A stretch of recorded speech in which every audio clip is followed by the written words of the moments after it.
YouTube. Welcome TikTok. We're getting out of the state of thinking there's something wrong with us. There's absolutely nothing wrong with who you are as you are, because you are amazing. In the words of Bruno Mars, you are amazing just the way you are. Because if you ask me if you're perfect, you know I'll say, don't bother asking me if there's anything you need to change. You know I'll say, you're amazing just the way you are. And now it's just about deciding. You got to get out of thinking that you have to work for things.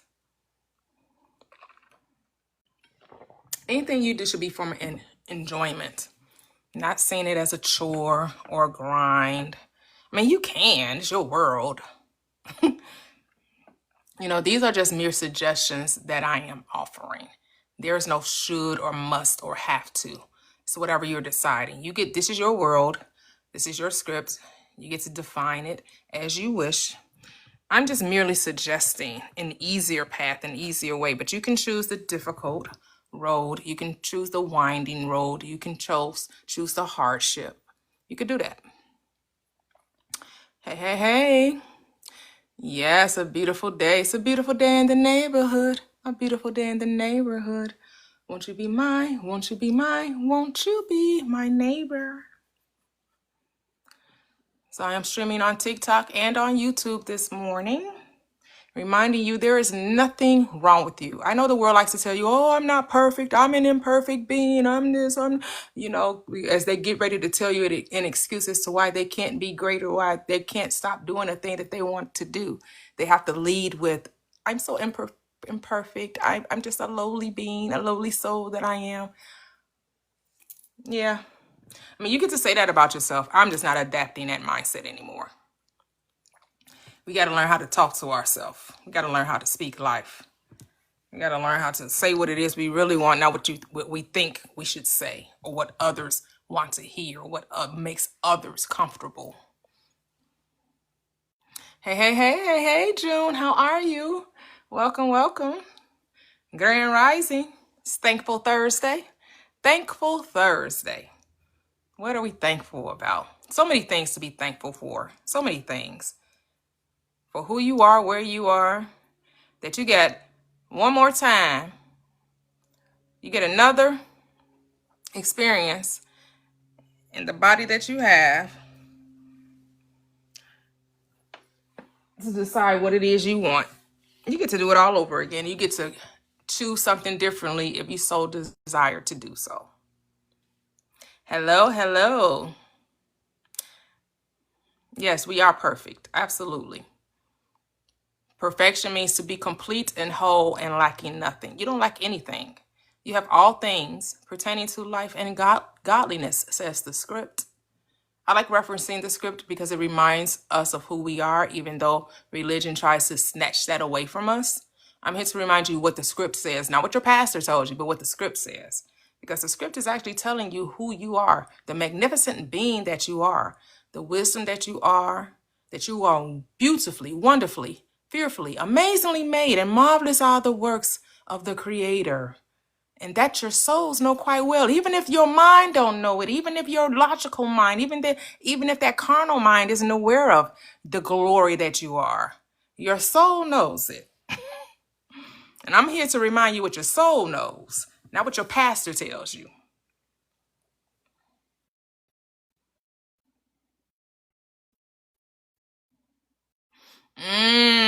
Yep. That's the excuse.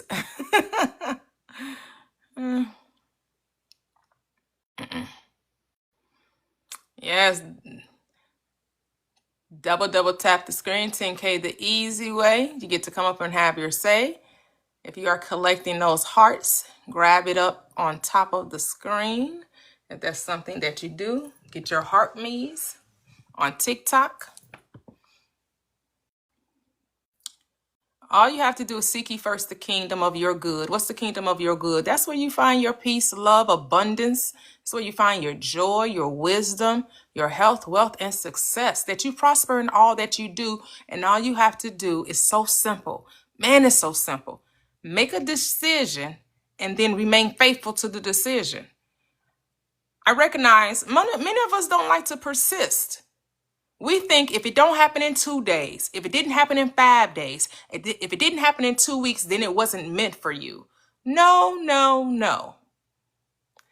You have to have that brazen impudence as described in the script. You have to keep going. You have to keep asking and then ask again and then keep asking and then ask again. And asking in script means to command a thing, to keep saying what it is you want, regardless of circumstances, regardless of what it appears to be, regardless of what you think is happening that you cannot see. That's what faith is. When you cannot see it, you don't need faith for things you can obviously see. You need faith for things that you cannot see. You don't know the how. You don't know how. That's when it requires faith.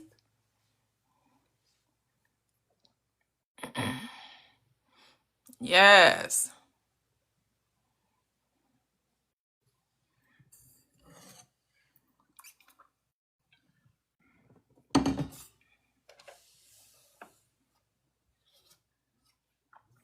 You got to stop listening to, the naysayers that want to pull you down and make you think less of yourself because they think less of themselves. If you want to take that whole mindset of talking about original sin and thinking that this book is a book on morality, when most people don't even live up to the standard in which they're trying to place upon you, they want to get on TikTok, Instagram, YouTube and tell you how much of a lowly person you are, where they're doing everything they want to do under the sun and then trying to point fingers at you and tell you how you're not living, correctly. Because those that don't live up to the standard, all they gotta do is repent. Repent actually means to have a change of mind. It does not mean to feel sorry for doing the thing that you claim you're not supposed to be doing. That's not what repentance is. It's not about an apology, and then that means you get to go do it again, and then you keep doing it again, and then you keep doing it again, and all you got to do is keep saying I'm sorry. Well, then that just shows that you haven't had a change of mind, because that's what repentance is, changing your ways. That's why you're told to be not conformed to this world. This world is too busy talking about excuses and the I can't help us and how disempowered they are and how the wiles of the devil is just too great for them. The lust of the flesh is just too big for them, have no power to do anything. No, that's not what the script says. The script actually says that you have the power to do whatever you desire to do.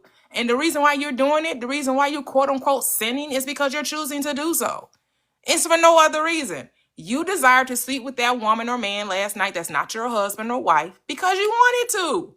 But I guarantee you that the God that you claim you serve could care less about who you slept with last night. The only one who cares is your pastor. And maybe your guilt because you think it's wrong. But you really don't think it's wrong, because if you really thought it was wrong, why do you keep doing it? Like,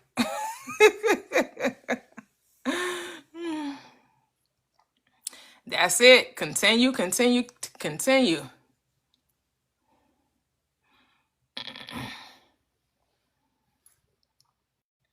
So yes, I've been doing my manifesting goals since the beginning of last month. That's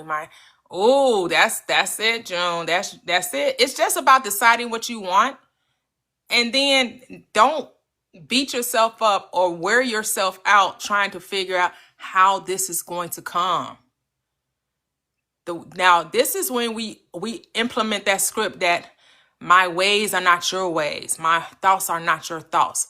As high as the heavens are from the earth, so are my ways, past finding out, right? So are my ways above yours. The ways of your greater self, your higher mind, the higher consciousness, has ways that you couldn't even devise to bring your desire to you.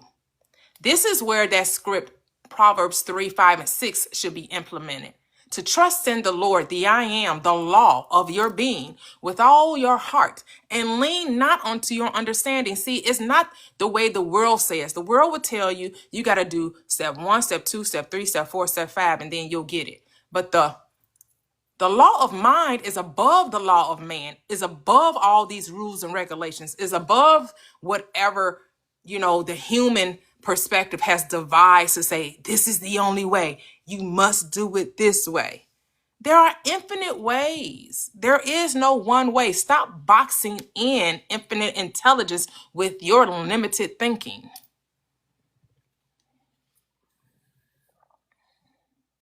Yes, yes, Shirley. That's it. Oh, that was my mom's name, Shirley Ann. She spelled her name with a Y though. She had a Y at the end of her name, and she didn't have the E. But my mom said Shirley Ann.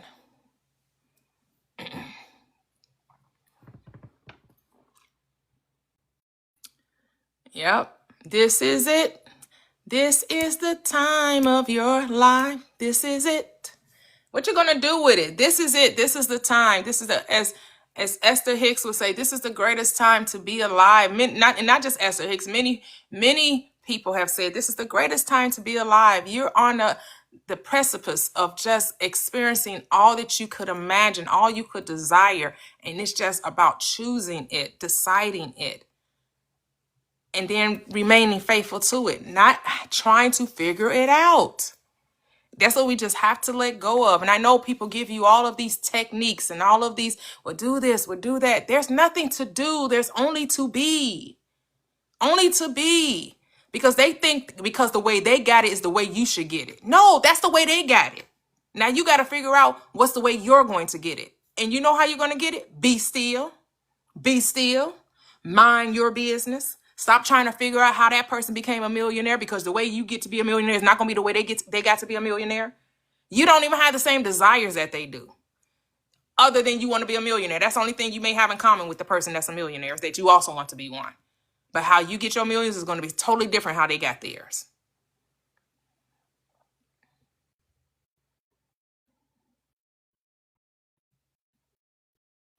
See, I know that's what makes it so fun. Yep, too. It comes in a way that you would never thought. Always does. Shirley. Oh, Shirley. Okay, Shirley. Cool, cool. Nice. Yes, multimillionaire. Got to speak it and remain faithful to it.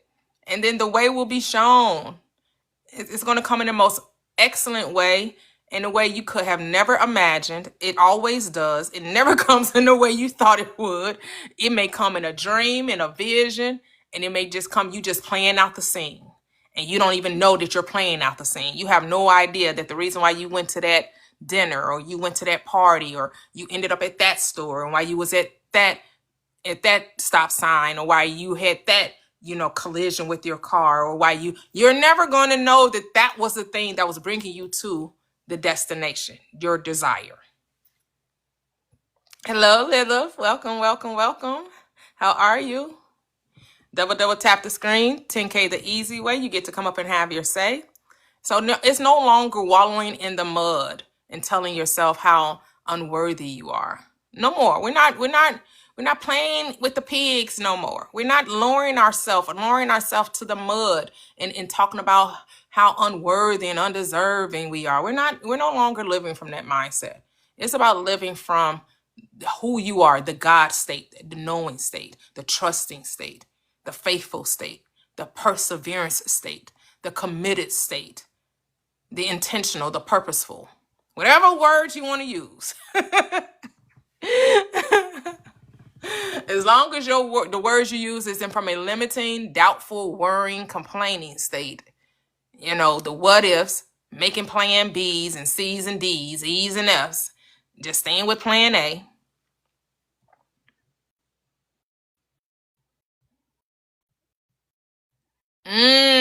Yeah. There are some gospel songs that are uplifting, but I get it, especially those. My daughter, one of my daughters would say them Negro spirituals. They definitely had you crying out, as opposed to knowing who you are, begging God. That woe is me syndrome. Yeah, we letting go of that mindset. Oh, really? Did you kill culture? Yes, most definitely. It may end up just being a minor fender bender, you know, something that's not going to hurt or harm anyone, none of the parties involved, right? Here's the thing, you just have to have the mindset that Every man is a link in the chain of your good. All things work out for you, that you are protected, you are secured, you are safe in everything, in every area of your life. And wherever you go, whatever you're doing, it always comes in the most excellent way. You have to proclaim that. Don't have the mindset to think that when there's good, bad has to follow. You got to let go of that mindset. No, when it's good, it gets better. And then the better gets best. And you never let it rest till the good gets better and the better gets best. That's how you have to be. Not I get the good and I get the worse. No, when it gets good, I get better. And when it gets better, it gets best. Because I never let it rest. As the good gets better and the better gets best. That's the mindset you have to have. That it can get better than this. Can it get better than this? Yes, it can get better. Absolutely, absolutely. It gets better. It gets better. It gets better.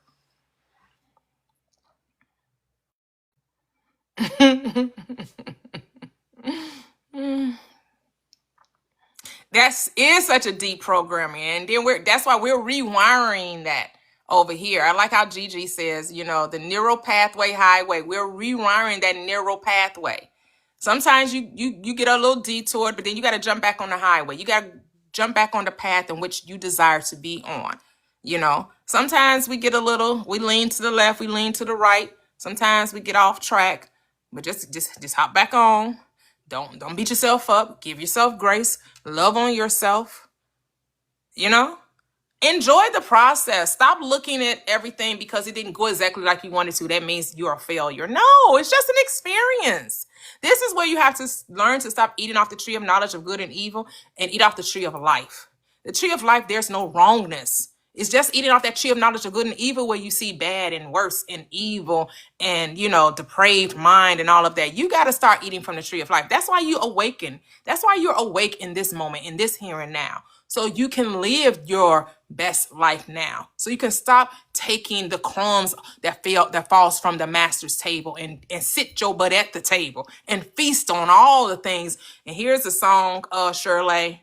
Come on in where the table is spread and the feast of the Lord is going on. Come on over here where the table is spread. It's here right now. What you need is waiting at the table. It's here right now. What you need is waiting at the table. At the table.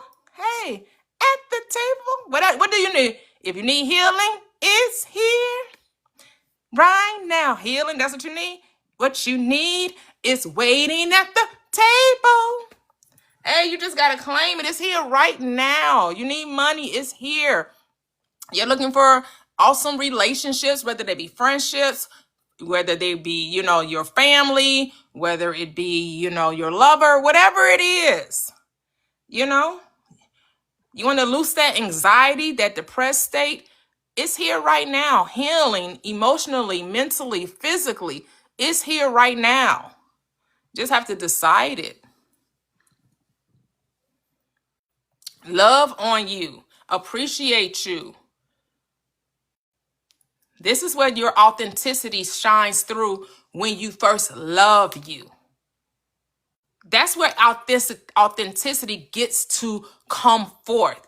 The real you gets to step forward when you accept who you are, when you love on you right now. You're not waiting to be loved. You recognize that you are love. Hey, Tam V. Yep. Yeah. The gospel of this uplifting. Exactly. That's what if you're going to listen to them, the good news, it should be good news. If you're going to listen to songs that's talking about good news, make sure it's talking about good news, talking about the power that's within you, the power that is you, your ability to do whatever you desire to do, to create whatever you want to create, and not looking to others, but knowing that the power you've been searching for is in you. Let your mind lead and guide you. Let the spirit within you take you where you want to go. Trust the process. And it really is about letting go. Letting go of the thought that you know what's next, or that you know how it's all going to play out. What you know is what the end looks like. You've decided you wanted that. How you get it, none of your business. You're only supposed to focus on the fact that you got it, that this it's a done deal. It already belongs to you.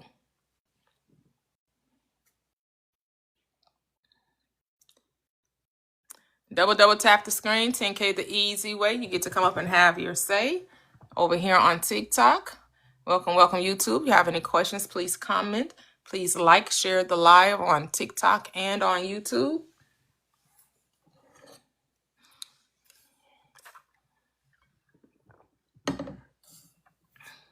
You no longer have to keep talking about how an imperfect being you are. No, you are beautiful. You are holy.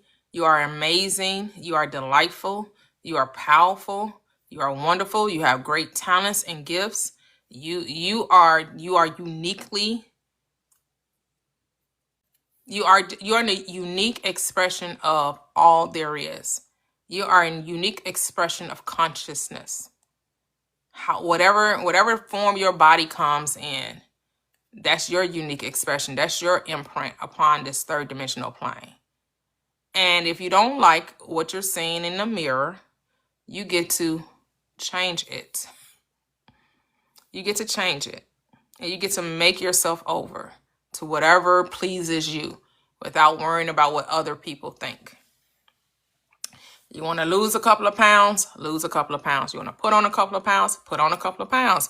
You want to stop eating certain foods, stop eating certain foods. You want to try all foods, then try all foods. You want to stop drinking, then stop drinking. You want to drink, then drink. There's no rules. This is what it comes down to. It's no rules. You do what makes you happy. And I know that's something that the world can't conceptualize, because they like to box you in and tell you, no, you must do it this way. You can't eat that. You can't drink this. This is wrong. That is wrong. They just all have these lists of do's and don'ts, trying to tell you what's best for you. Only you know what's best for you. You don't need someone else to tell you what's best for you.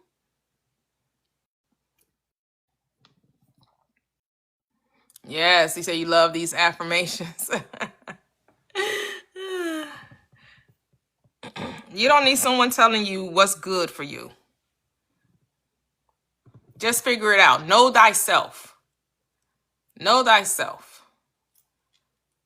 It's always the religious minded and even the spiritual minded that try to box folks in and try to tell people this is the only way it happens. Let your mind, let your inner being be your guide. Because it's going to blow your mind when you let go and trust the power within you, and not somebody else's word, and not what what someone else thinks. And I know it's easy to do that. Easy to come to someone else and say, well, what do you think I should do? Do you think this is right? Do you think I should take this path? And I'm telling you, ask the I am within you. Commune with thy own self upon thy bed and be still. Be still and know that I am God. Because everybody can give you their opinion. Everybody can think, and they're going to tell you what they would do. But you're not them. You're you. So you have to figure out what's best for you.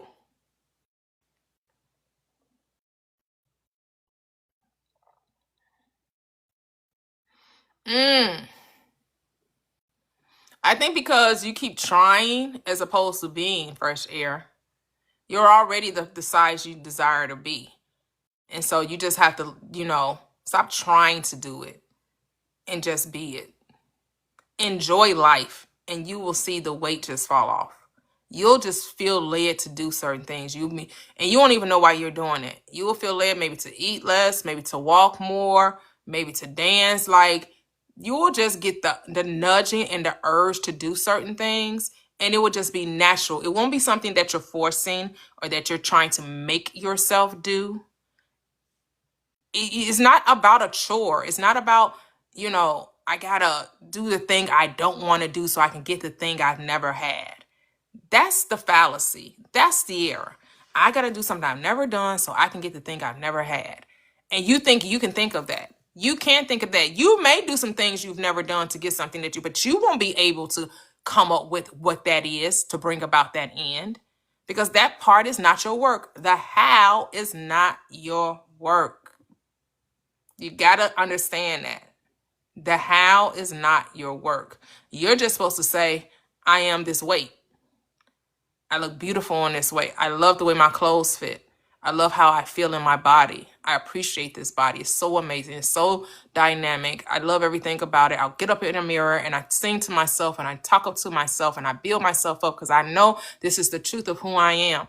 And now that may be something you've never done, right? Speaking lovely to yourself. This is where, yes, I'm going to have to do something I've never done to get something I've never did. Yes, in order to get a different result, you are going to have to talk and think differently about you. But the doing, air quotes, is automatic. You will be compelled to doing because the doing is never the cause. The doing is the effect. The cause is mental. Once you have the consciousness of being the person you desire to be, everything that is required to express that naturally happens. It automatically happens without you having to lift a finger or do a thing to make it so, because it's already so. You'll just find yourself doing things and the weight is just going to fall off.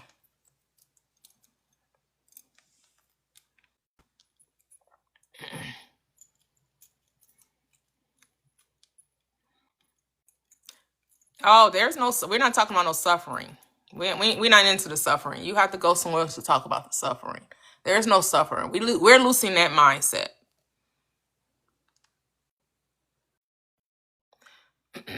The only reason why you suffer is because you think that a thing is supposed to happen in the way you think it's supposed to happen in a time frame in which you have set for yourself. And as soon as it doesn't happen the way you think, the time you expect, now you're like, oh, I'm suffering. There's no suffering in that. Stop putting time limits and setting up, you're setting yourself up to fail.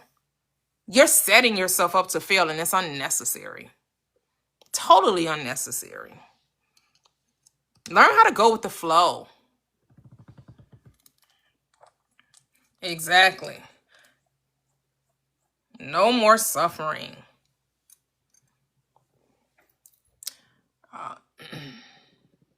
Oh, okay, we've over the 10K mark.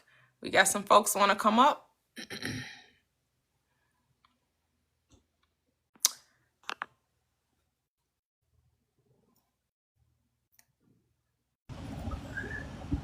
Hello. Hey, how's it going? Great. How are you doing? I just want to say I agree with the prompt wholeheartedly. And, Nice. and I always told people this like during my lifetime, and a lot of people don't believe what you got in this prompt. Mm-hmm. But heaven and hell is a state of consciousness. You know what I'm saying? Yes.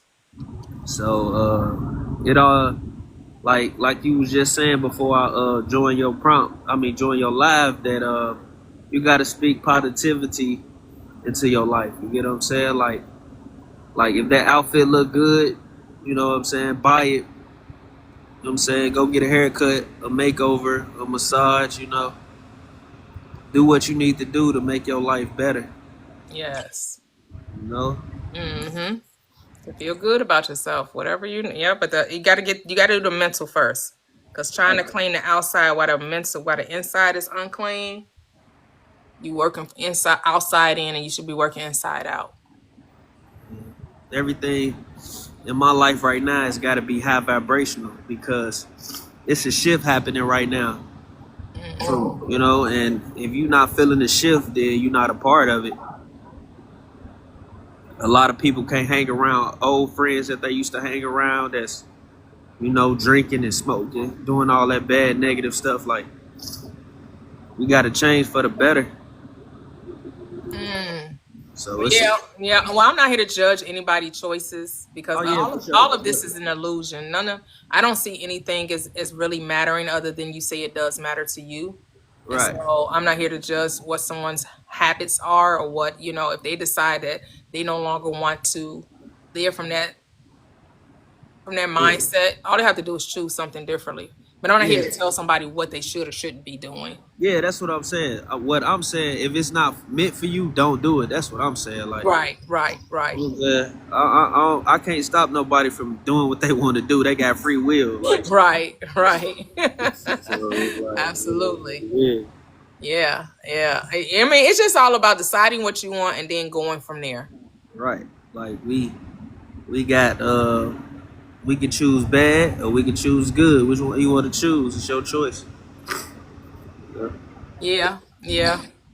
I just even try to come away from that mindset of good and bad. It's about what do you want? That's what it comes Right. down to. What do you Right. want? What Not what path? someone else is telling you should have, not in the way someone think you should go, but you knowing who you are and standing in your truth and your authenticity and living from that place of the love of self. Right. A lot of people don't live from the love of self. They're too busy trying to get validation from others. Yes. And it's like this is my first time stopping in your live, but I always was in the comments and listen to what you gotta say, and you be saying some good stuff, like, cause I'm an observer, so I always like to spectate before I join somebody live. Hmm. So yeah, like No, I appreciate that. no, for sure, I'ma show love, and I'm following you too. Oh, I appreciate that. Thank you. No Yeah. problem. Yeah. Because that's what it's about. It's about self-love. It's about, for so long we have been beaten down and told that we were less than and unworthy and undeserving. It's about losing that mindset and stepping into the God state. We're no longer lowly beings, accepting the crumbs and being grateful for just a little bit. No. It's time to claim what it is that we want and walk in that knowing. Right. So so like I understand, like, we are gods, right? But Hmm. when you say that around people that's not ready for that type of information, they can look at you some type of way, like, who you think you is? You think you better than anybody else? It don't have nothing to do with you, like, it have everything to do with me. Right. You know what I'm saying? Right. And my connection with the Most High.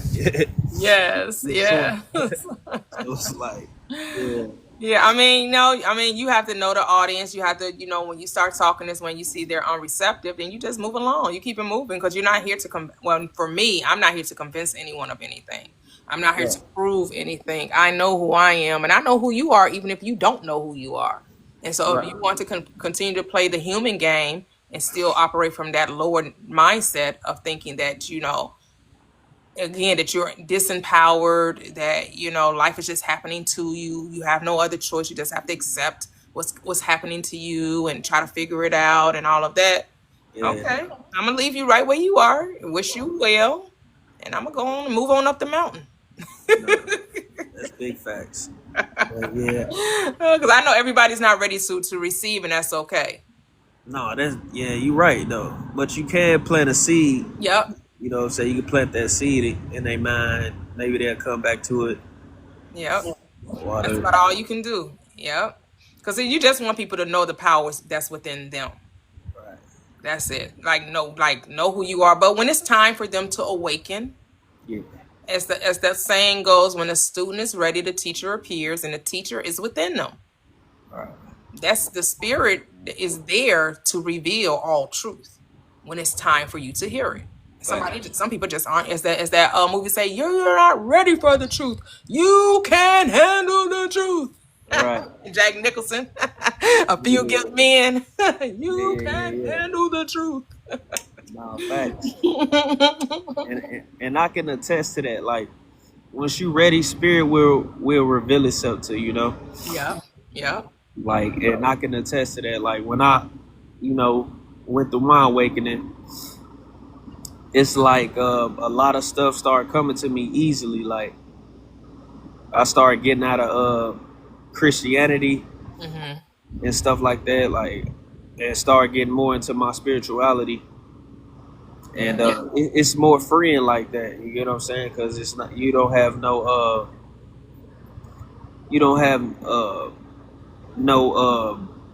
doors.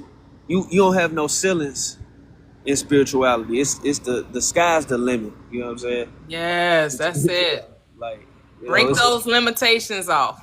Yeah, like I felt. Yeah, I felt like religion. You got limitations to things when you in religion. Yeah. So that's why I left the church and got into my spiritual bag and never looked back since. It's been a great journey and I'm still going, evoluting.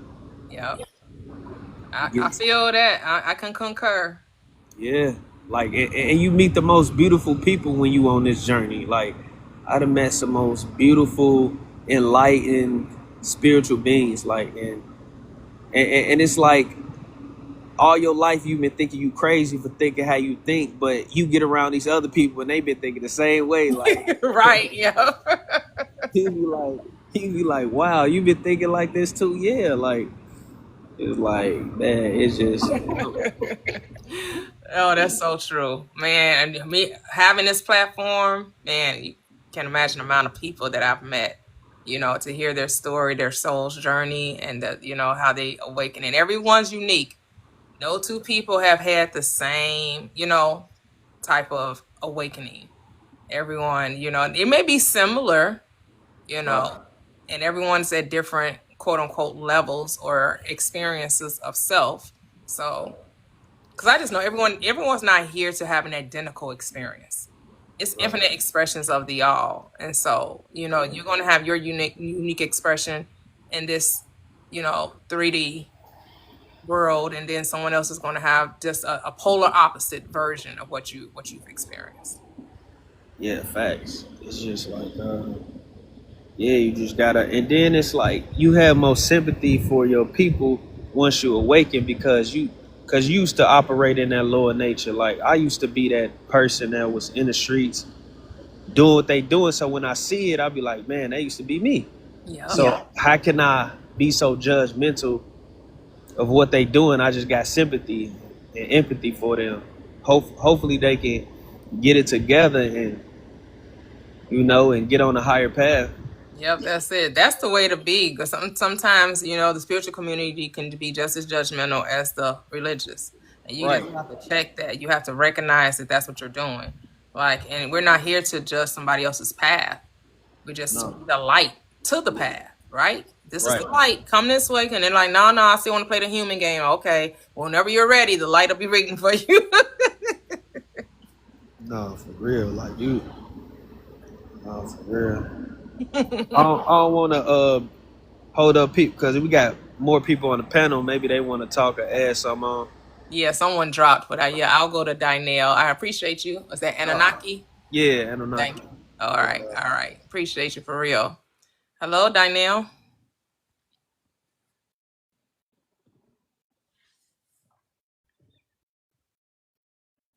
Are you Yes, there? can you hear me Hello. now? Yes, I can hear you now. Hey, hey, hey, host, peace and abundance. Yes, peace and abundance. Yes, yes. Yeah, yeah, I totally agree. I'm a piggyback on what Anunnaki was speaking on earlier, elaborating on earlier.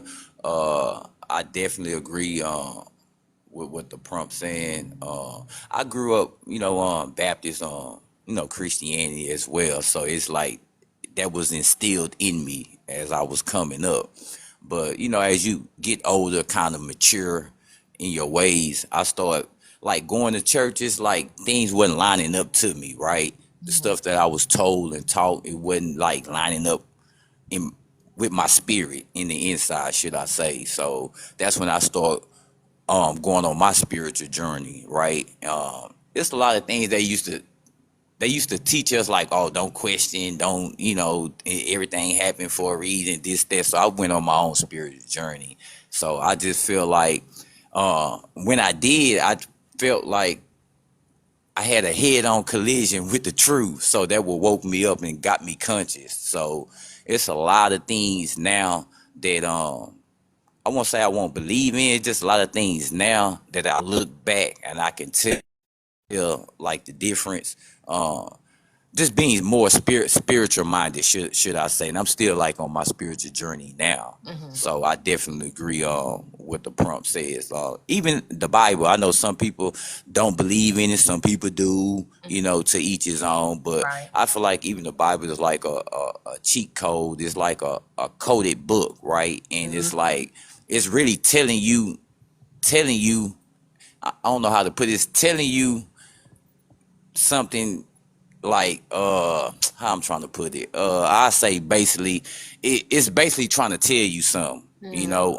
And I feel like and it give you hints and clues. Like in some scripture it says something like the kingdom lies within you and stuff. Christ is in mm. you, you know, like those things, no, knowing thyself, all that stuff matters. So yeah, I don't really have that much time. I got to get back, but yeah, I definitely agree with the prompt.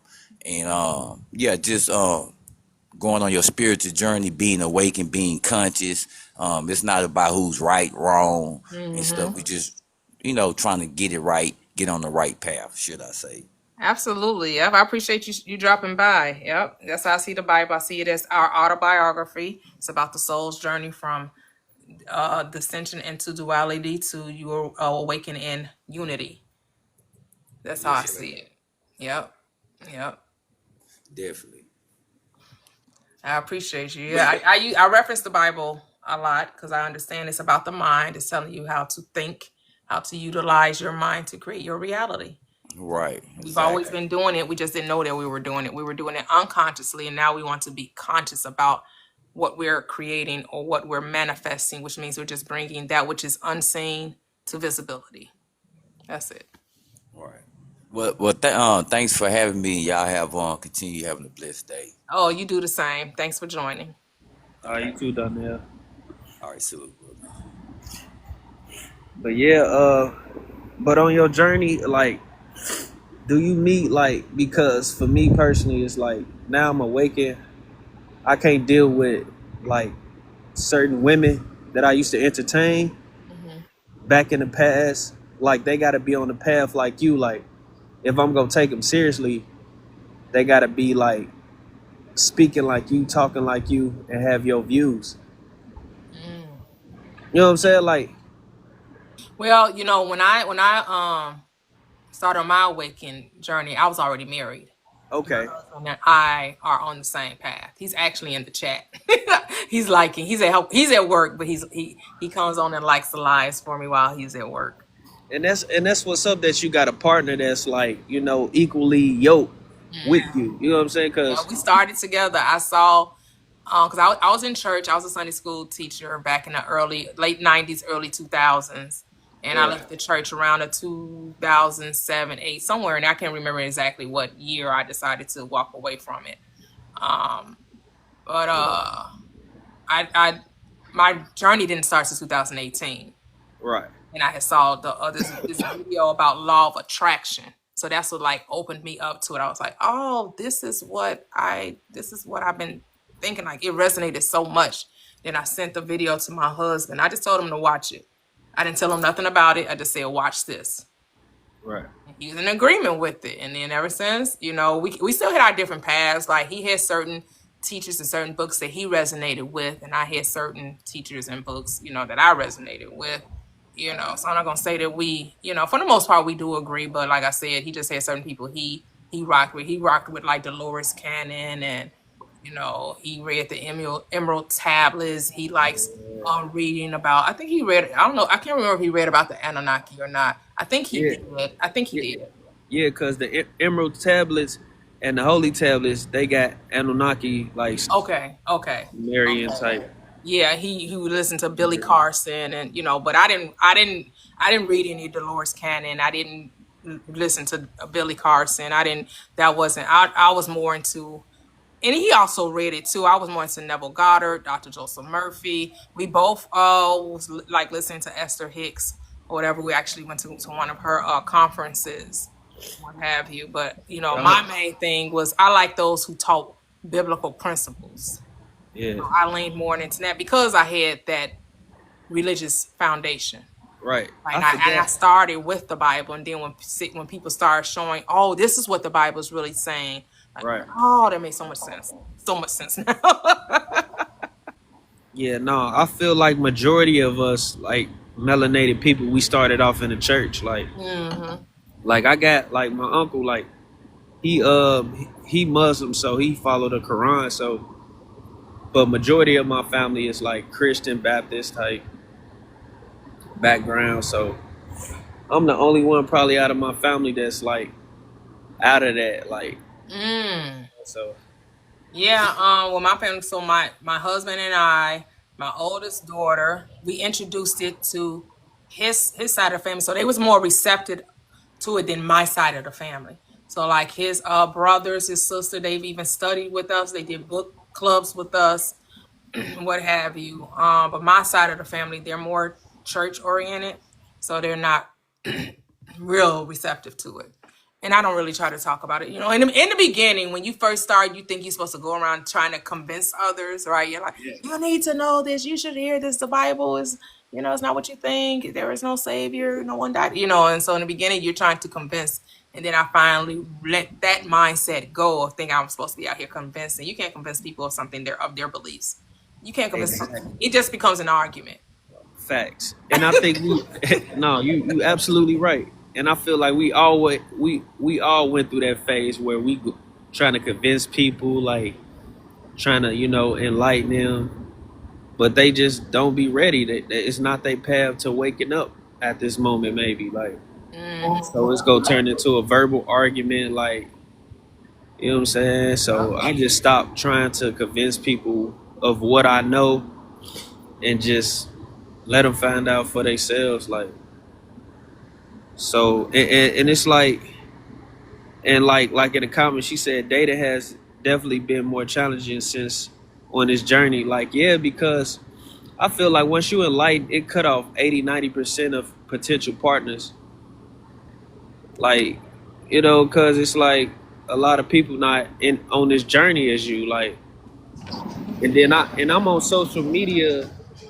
I use social media to connect with like-minded people. Like, I don't be scrolling and watching crazy stuff. Like, most of my content on like Instagram, TikTok is of spiritual people. Like, you know what I'm saying? Like, this where I connect with my soul family. You know what I'm saying? Like, Yes, yes. so it's like, and it's good, and it's good that you married and you got a partner that you can go home and read a book, watch a video with, and you know what I'm saying? Yeah. Like that's what I want. Like, I want to just go home, pop on a YouTube video. Me and my girl can just watch it and get knowledge from it Right. together. Hmm. Like, and like, yeah, I can't do that with every girl. So basically, like, I gotta really vet my women who I want to take seriously, and she got to be spiritual. Like that. That's a deal breaker. Like, if she not spiritual, that's a deal breaker for me. Like, Yeah, makes sense. Yeah, because it's like, deal breaker. yeah, and I feel like you're going to draw who you are. So Right. the right person is going to come into your experience because of who you are. You don't get what you want, you get who you are. And so when that mirror comes in and gives you that reflection and you're like, oh, you're finding fault, you find fault with yourself, look in the mirror because that person's just a mirror. Facts. So that just means you got to do some, if you want things to change, the change has to come from you, not from them, because they're No. just there playing the part that you wrote for them. So if you understand that no one comes into your experience unless you draw them, because you are the magnet attracting life to you, then you Right. know that the right person will be attracted to who you are. Yeah. No, for real. Like, and it's and when you got to have discernment too. Discernment is key, because when you got this light, you gonna attract all walks of life to you. Because Hmm. the energy you have to you is so healing. They just want to gravitate towards you. Like, man, this woman, she got healing energy. I can feel it and sense it. Like, Hmm. so it could be a person that's a negative person, and you know what I'm saying. They want your light, so they gonna be around you trying to feed off your light. So Yeah. you gotta have a discernment to know who to keep around you and who to let go. But see, that's what I try to deal with. Because here's the thing: if you are the creator and you're saying that someone can come in to take something from you, well, you're creating it because you're the only one thinking it. But if you would change that mindset and say, well, everyone that comes into my experience is because I drew them and I'm just looking at myself through them, what am I seeing? So if you're only looking at at the mirror to judge it, well, your mirror is going to give you a lot of things to judge. You're gonna Yeah, find a lot of things wrong with it. But if you're looking at the mirror to love it and to accept it, accept people right where they are, not needing them to be different for you to be happy, you will see that it's a much more enjoyable uh, interaction. Because I have a really, really good girlfriend who don't know nothing about this. But when we come together, yeah, she may talk about some things and I may give my insight on it, but I never try to like force her to accept what I'm saying, because I understand people are where they are and that's okay. She's on her journey. But does that mean I can't enjoy her? We like the same type of music. We like to, go out, have a good time and talk. And what's wrong? Why does she have to also be awakened for me to enjoy her? It's not necessary. yeah, She no, doesn't like, need to be awakened. She just needs to be somebody I enjoy being around. yeah, That's no, it. yeah, I agree with you. Like, no, I definitely agree with you. Like some of my associates, they not into what I'm into, but Mhm. well, when I come around them, I can enjoy what we like together. Like, Yep. That's what it's supposed to, because life is supposed to be a joy. It's yeah, not like, supposed to be about, let me see what this person can. No, no, no. They only really agree exactly with me, so I can't even hang with them. They so low vibrational. No, you're low vibrational because you're the I one feel, thinking it. yeah, Stop and boxing people in and think you're supposed to be out here making clones of yourself. No, everyone is a unique expression of the one. Let them be uniquely themselves without you seeing something wrong with them or thinking they need to be different. yeah, We really have to like check ourselves and like, am I coming from a loving place or I'm coming from a fear-based mentality, which is full of judgment and condemnation? yeah, facts. And it's like, yeah, you're right though. Like, and it's like I look at myself as I'm a God having a human experience. So I want to enjoy this human experience while I'm here. Yes. And how you gonna enjoy judging everybody that come through the door, right? If we judging everybody that come through the door, where's the fun in that? You could talk about music, you could talk about movies, you could talk about, try to think of some, of course, you're going to have those friends that's going to have their issues with dating or issues with relationships, and you just give them your point of view. And if not, then sometimes they just want you to be a listening ear and you just be someone that they can lean on, someone they can confide in. And then you just use your mind leveling on their behalf and say, oh, they're going to figure it out. I pray everything works out for them in their situation. Maybe they realize this person is the one for them or it's not. If it's meant to be, then it'll work itself out. If it's not, they'll separate amicably. We just got to start using our power to build people up instead of tear people down. That's really what it is. It's a choice. Oh, thank you. Oh, that's pretty. Hello, Berry Queen. And that just makes for a much more enjoyable experience because that's what the result is. Joy, joy, joy. It's all here for you. That's the song Esther Hicks, her theme song. Joy, joy, joy. It's all here for you. Say, joy is the key. Joy is the key. Find a way to enjoy this life in all that you do. You're dating, you're in a dating pool, right? And you're meeting different men and women.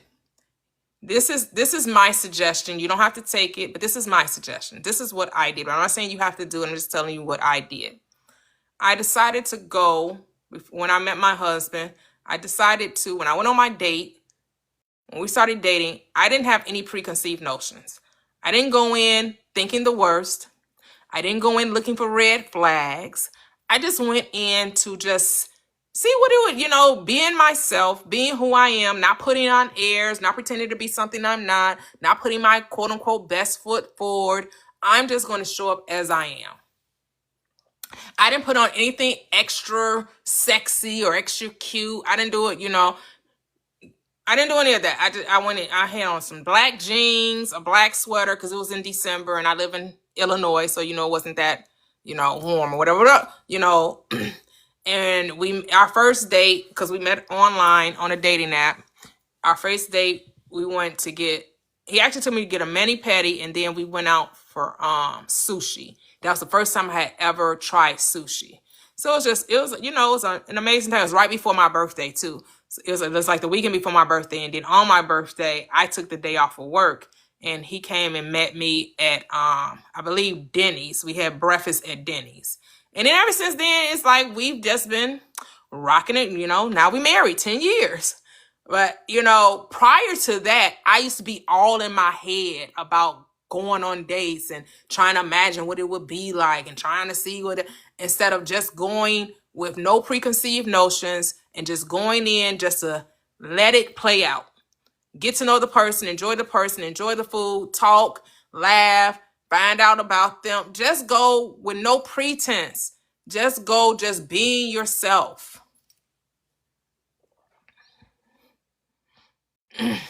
Yep. Hey, Elizabeth. Hey. Yes. Yes, have fun. Yeah, don't think, oh, is this going to be my life partner? It's a first date. We should not, people planning the wedding on first dates. Why are we planning the wedding on first dates? Why are we looking for, But hey, it's your story. I know it's your story. But I would just say, don't plan the dates. Don't plan the wedding on the first date. That's just my suggestion. But hey, you can do what you want to do. I would say get to know the person first. That's just in me. Hello, Marty. Good afternoon. How you doing? Good afternoon. Right. So, about the dating thing, like that has been so challenging, not based on any judgment, but because I dream things like really clear. You know how some people have dreams and it will be like you had to try to figure it out. For me, I like dream stuff really clear, right? So a lot of times, dating for me is challenging because it's either I'm gonna see what happening before. Now I would give it the opportunity to play itself out, but it always happening the same way, right? So here's what usually happens. It's like now I just had to do some shit for you to break up with me because I already know. So it's kind of like difficult for me to connect because you're already like I would lay next to a person and like sometimes I'm not even dreaming. It's just I can't even explain properly. But like I would see something, and a few days or a month or something later, the same shit that I saw happen. So based on experience now, I'll be there waiting for the thing to happen for you to just go your separate ways. Which sometimes I really like you. So then what do I do? So you dreamed it? That's what you're saying? Yeah. Very, Okay, very so I've clear had some dream. dreams that I wasn't in agreement with. You know what I did? What's up? I don't accept it. You don't have to accept it. You don't accept it. Say, oh, that is not going to happen. I don't agree with that. Okay. That's not who I am. That's not Okay. true. No, Wow. because you're the operant power. You don't. Those dreams are. I would say are based on past beliefs that you've had regarding relationships. Because now now the honesty has to come forward, right? Because now we're going to look in our mirror, which is our going within our own selves, and we have to own that we have seen, as you said, relationships to be challenging. You have to change that Right. mindset. So you're always going to be presented with challenges because that's your belief system. So now you have to create a new belief system, and you're in power, so you are able to do that. You can say, well, actually, relationships are really easy. And it's not just relationships like that, right? Like even all right. So I think I want to mention in July my dad passed, right? Like 2 weeks before my dad passed, I was there sleeping, laying with my girlfriend. I got up out my sleep like crying, like very, very emotional. And she's like, "What happened?" I was like, "One out of three person in my life gonna pass. I just saw it."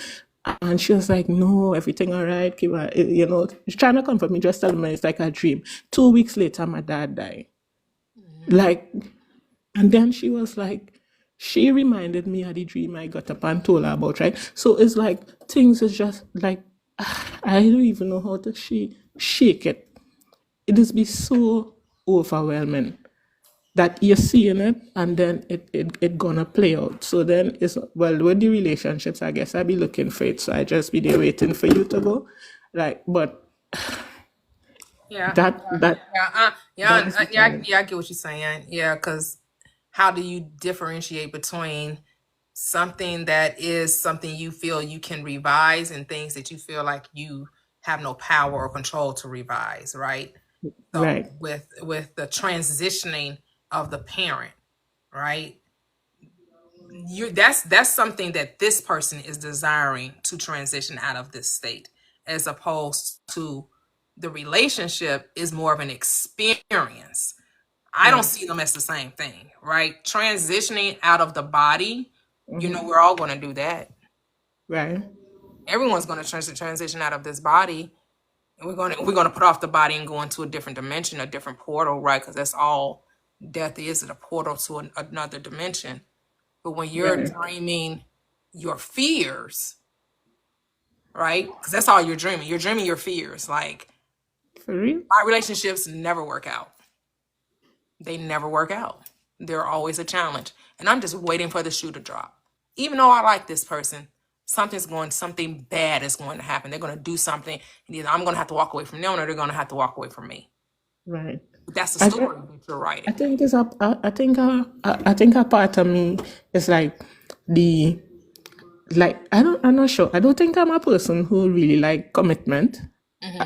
If I'm being honest, Okay, well, there you go. Okay, get it, honesty. Okay, okay.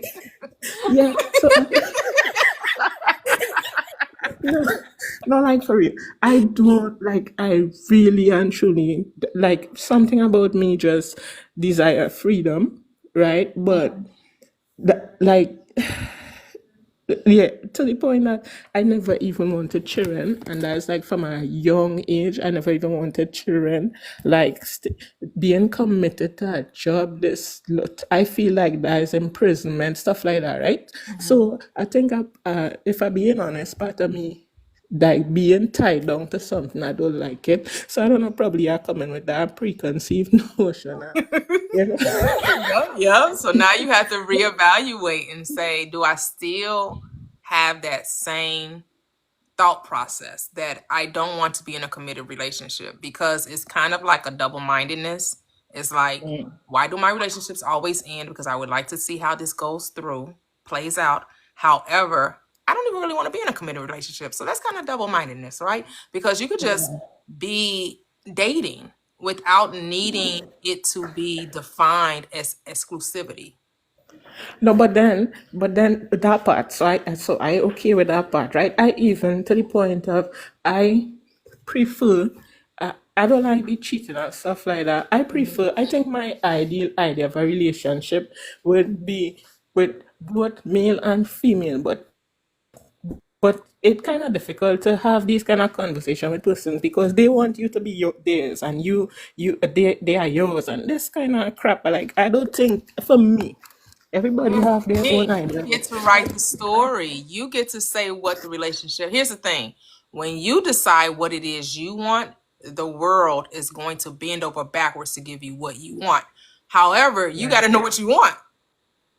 You can be back and Yeah, forth about it and then wonder why you're getting this double-minded experience because you right, haven't made up your mind. And so the world is saying you're exactly right, Amada. You ain't made up your mind.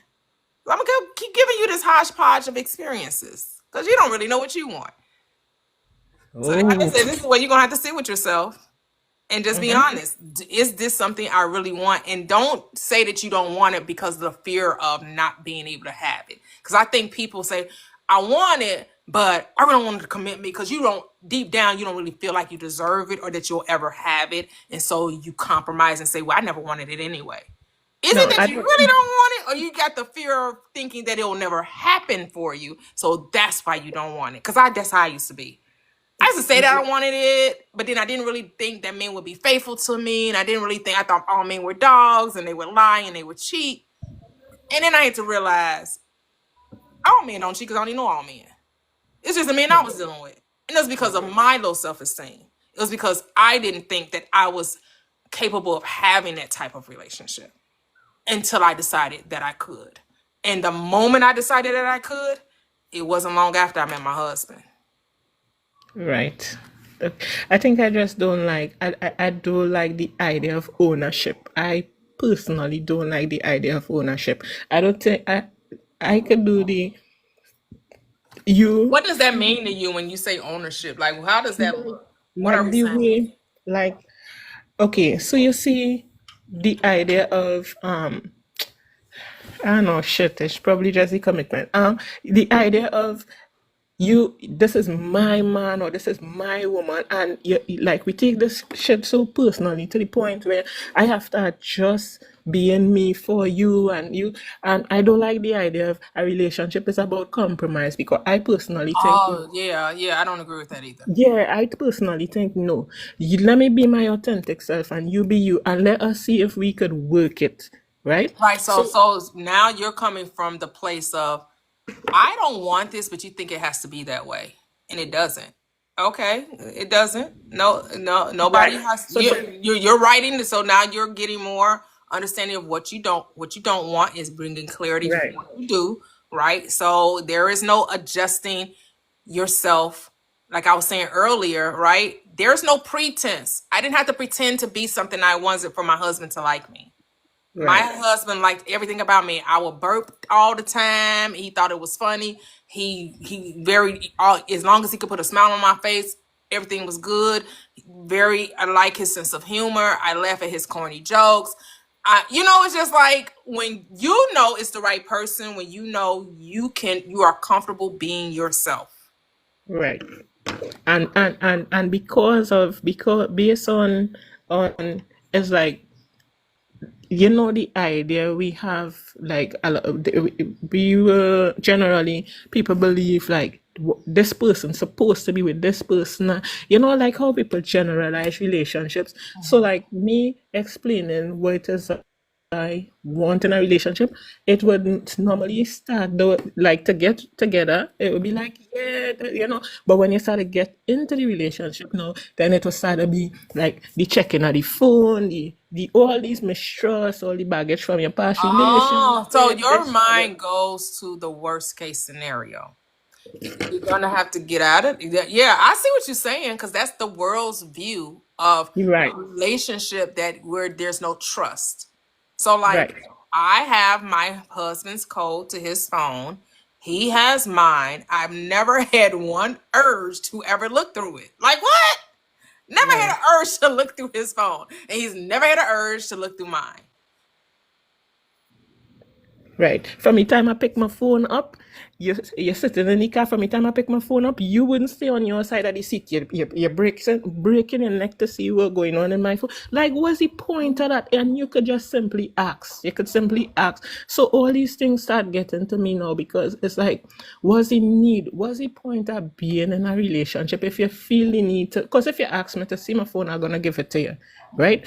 Even though I find you shouldn't, but still. But then all these little issues, these trust issues, like this make me feel like this ain't for me. But that's only because Amadi, you're writing the story. You don't realize Yeah, that you're yeah, yeah. I creating get it. it. I get it now. You keep saying, "I don't want these things to happen," and then you hyper focused on them, and then you wonder why they happen. You have to gonna have to let that go. That you can be in a loving, supportive, committed relationship without somebody feeling like they controlling you, you're compromising, and that you're giving up who you truly are in order to be in this relationship. Okay, Toya. That's not being your authentic self. That's not love. You're describing fear and wanting to call it love. because that's how the world thinks. When the world talks about love, they talk about fear, trying to control another Right. person. Another person needs to be, the only way I can be happy is if you do exactly what I say. And if you don't do exactly what I say, then I can't be happy. But damn. So if they got the power to make you happy, then guess what they got the power to do? Make you sad, yeah. Yeah. Exactly. Yeah. So your happiness has to come Yeah. from you and not from the other person. And it sounds like you're coming from the place where the person is responsible for your happiness. I need them not to do any of these things and I'll be perfectly happy. But guess Wait. what? They wouldn't do any of those things if you stop creating the scenario that they're doing it. That part. Correct. You keep writing the story. Yeah, they're going to be all in my phone. They're going to be trying to check for what I'm doing. They want to know my every location. And I'm going to be so pissed. I'm going to be so mad because why they need to be checking up on me? Why they trying to own me? Why they trying to control me? Okay, Toya, I got it. It's me. Yeah. You first need to recognize the problem and then you can fix it. Yeah. Yep. Thank you. Thank you. You're welcome. Tell a new story. That's all I'm saying. Tell a new story. Okay, I'm gonna throw away that book and we'll yeah. All right, cool. Good I'm, afternoon. I'm here listening. Okay, good afternoon. Hold on, Halo. We're going to go to June. How are you? Hello, Hey, June. hey y'all. How y'all doing? Hey Great. Toya, how you doing? Hi Great. Piano. Hi Chat. No, I was just actually I wanted to share something that happened to me last night, but I also did want to comment on a couple of things, even from when a young man was up earlier, and him saying like how when you switch to a journey, how you meet all these different enlightened people and stuff like that, and just even from the overall lives and the experiences that I just been having with just being, and things that even God is revealing to me about myself and where I always been and where I lost it, how I lost it, why I lost it, and just being grateful to be back in this space, to be back in my knowing, because I noticed that, I mean, after even been in so many lives and stuff, like I can honestly say like it is truly a it makes you self-reflect and really do a examination on yourself, inside and out. And I thank you for even allowing the platform to even give that type of room for people to even do that, because you have been such a great help. Like, even if, I mean, just even sitting there and listening, just to be able to receive information and to be able to apply the information that you receive, and not, and just like I said, just being. So, but last night when I was going to bed, and I, like I said, I've been doing my manifestation goals and my affirmations every night, and I've been doing that since the beginning of last month, and I haven't stopped. And I said to myself that I'm just gonna do it throughout the whole rest of the year. Just why stop if I'm seeing things change? Like, why just stop? Like, I'm just gonna keep doing it. But when I was laying down, I don't even know why the thought even popped in my head, or what I was even.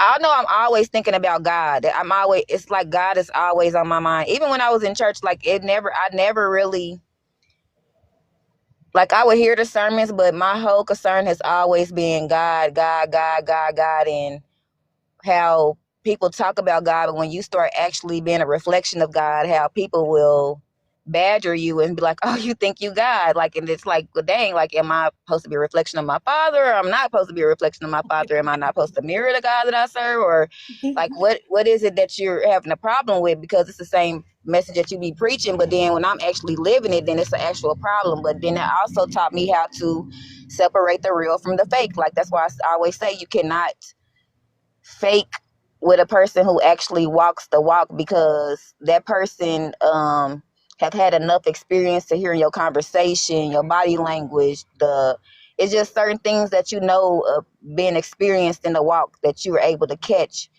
to a person who think that because they're looking like what they think it is, instead of actually being it. So last night I was going to bed, and as I closed my eyes, I just start seeing all these little, and it almost scared me a little bit, but I just start seeing all these eyes everywhere, like bird eyes. It was like Pacific birds in the eyes and the shape of the eyes, and I was like, oh my God. I said, what is going on? And because it just blew me out. It just blew me away, and it was like, and like even the people of perceptions of what they say angels and stuff look like, and how they have all these multiple eyes and all this and that. But I just start seeing eyes everywhere, and it's like people want to know like how it is and why it is that people get certain information from God in the way they do. But like humans tend to think that we are the only ones being used in this earth. That's what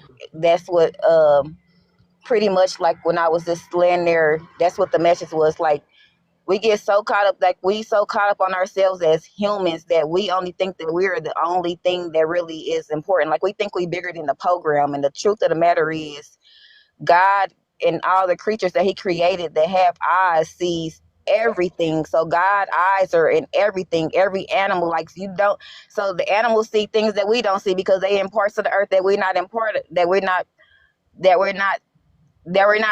The animals in the water that have eyes, they see parts of waters that we will never ever be able to go in certain depths of. Like that's why God is all knowing, all seeing, and it's more than just being everywhere. Like, but if you just look at everything just more than just you as the human, and just start putting yourself in everything, as you say that the God you serve is in everything, and you start seeing yourself in everything. And then like even in the Bible, how it even use like certain little insects and stuff, and say how you can learn from certain things. That is so true. Like because it's basically when you're just being, you can literally see yourself in everything. You can see everything in you, like, because, and then you not only just see, but you can become part of that thing. You can become one with everything around you, no matter how small or how big it is. Yes. Yes. If you are in agreement with it and it's in agreement with you, like, but it's just based upon like you just being. And I've been learning just to be, and since I've been learning just to be, things have just been unfolding. Like just even when my daughter had a car accident, and I'm just like, oh Lord, I'm like, I'm not gonna worry about it. But like when your kids is frustrated, it can kind of, as a parent, you kind of feel for them and feel for them. Now, like even where they like, oh, you don't gotta worry about it. But it's like as a parent, you like, I am worried about that because I know how you feel. And you just don't want your baby to feel a type of way. You know what I'm saying? You don't want them mad or sad, like. And you do get to a point where it's like, oh, if I could just take this pain from you, I probably would. Like, you know what I'm saying? Like, that's just me as a parent. That's just how I'm thinking. But even with that, I'm just like, I can't be worried about that. Like, no, this is a part that you still, like, even with these little things coming up, you still got to be focused. And your focus is just being and manifesting. Like, even this, too, is going to pass. Even this is going to be fixed. And that's what I just start saying. I'm like, well, if your car going to be fixed, we ain't got to worry about it. And, a kid going to look at you like here she go again. Because, sometimes I probably can come off a little crazy and maybe even a little whimsical to my kids at times. Because I'm just like a kid at heart. I am very youthful in heart. Like, I am very childlike in my spirit. And so my imagination is big. I just believe without limits. And come to find out, like her car ended up just getting fixed out of nowhere. We didn't have to come out of our pocket about it. And Yes. I'm like seeing everything done. She's like, it's gonna be done and fixed by Saturday. So, and I was sitting there saying, dang, I thank you, God. I'm like, because I was just saying, like, this is what it's like to just be. Like, I don't have to really worry about this thing. And now I have the outline of how my business is gonna go. I've researched certain degree, like everything just coming with ease. It's just easy peasy. Yeah, I don't know if you heard the I call him Grandpa. He came into the manifestation group yesterday and was telling us, he was like, 'cause he's an older gentleman, he's 75, and he said back in the 70s, he had a desire to have his own business. He said he had been working since he was 14, and he had a job with General Motors at like 17 to 19. And when he was 20, he joined the armed forces. And when he got the honorable discharge, he was just like, I just want my own business. I don't want to work. I know what that looks like. I just want my own business. Well, he goes to a meeting where he meets some associates from Dr. Martin Luther King's movement. He called them lieutenants of Dr. Martin Luther King. And one of the gentlemen was like, hey, I got a store over here in this neighborhood. It was a low income neighborhood, a bunch of projects in Atlanta. And he says, you can have this store for 6 months. He gets the store for 6 months. He was like, yeah, I went to, this local farm, grabbed a truck and just got a whole bunch of collard greens and stood in front of the store and sold collard greens. And then I started selling cigarettes, those that were the most widely sold during that time. And then I added to the store, the milk and the bread. And then you fast forward, I got managers, I got a stock boy, I just I get married, I have children. And what's interesting is that he had no blueprint, right? He said, I didn't know anything about running this store or running this business. He said he did it for 8 years. He said it grossed over $1 million. And he was like, but when he went to this seminar about businesses, and then they started telling him that what he was doing was wrong and that their way was the way to do it, that quenched his spirit. Because the world would tell you it must go this way. However, when he was doing it, he was very successful. It was his mind telling him. His mind was saying, this is what you need to do. You go do this. He just going with the flow. And it's very successful. And he said, but that was the time Essence magazine was coming out, and he was wanting to be featured in Essence magazine. And these business seminars and these business conventions are saying, well, if you want to be seen, if you want to go to the next level, you can't do it the way you're doing it. You have to do it our way. And that made him step back from it. And he was just sharing that story to say he realized he had been manifesting all the time. He said he has other stories too, where he looks back over his life, was like, man, I was manifesting. I didn't even realize that that's what I was doing. I wasn't asking for anyone's help. I was just saying what I wanted. And then things just start to happen that would support me in my decision. And I'm just saying now, just decide what you want to do. Now, it's cool if you want to do the research and all of that. I just know that a lot of times the way we think it should go is not the way it should go.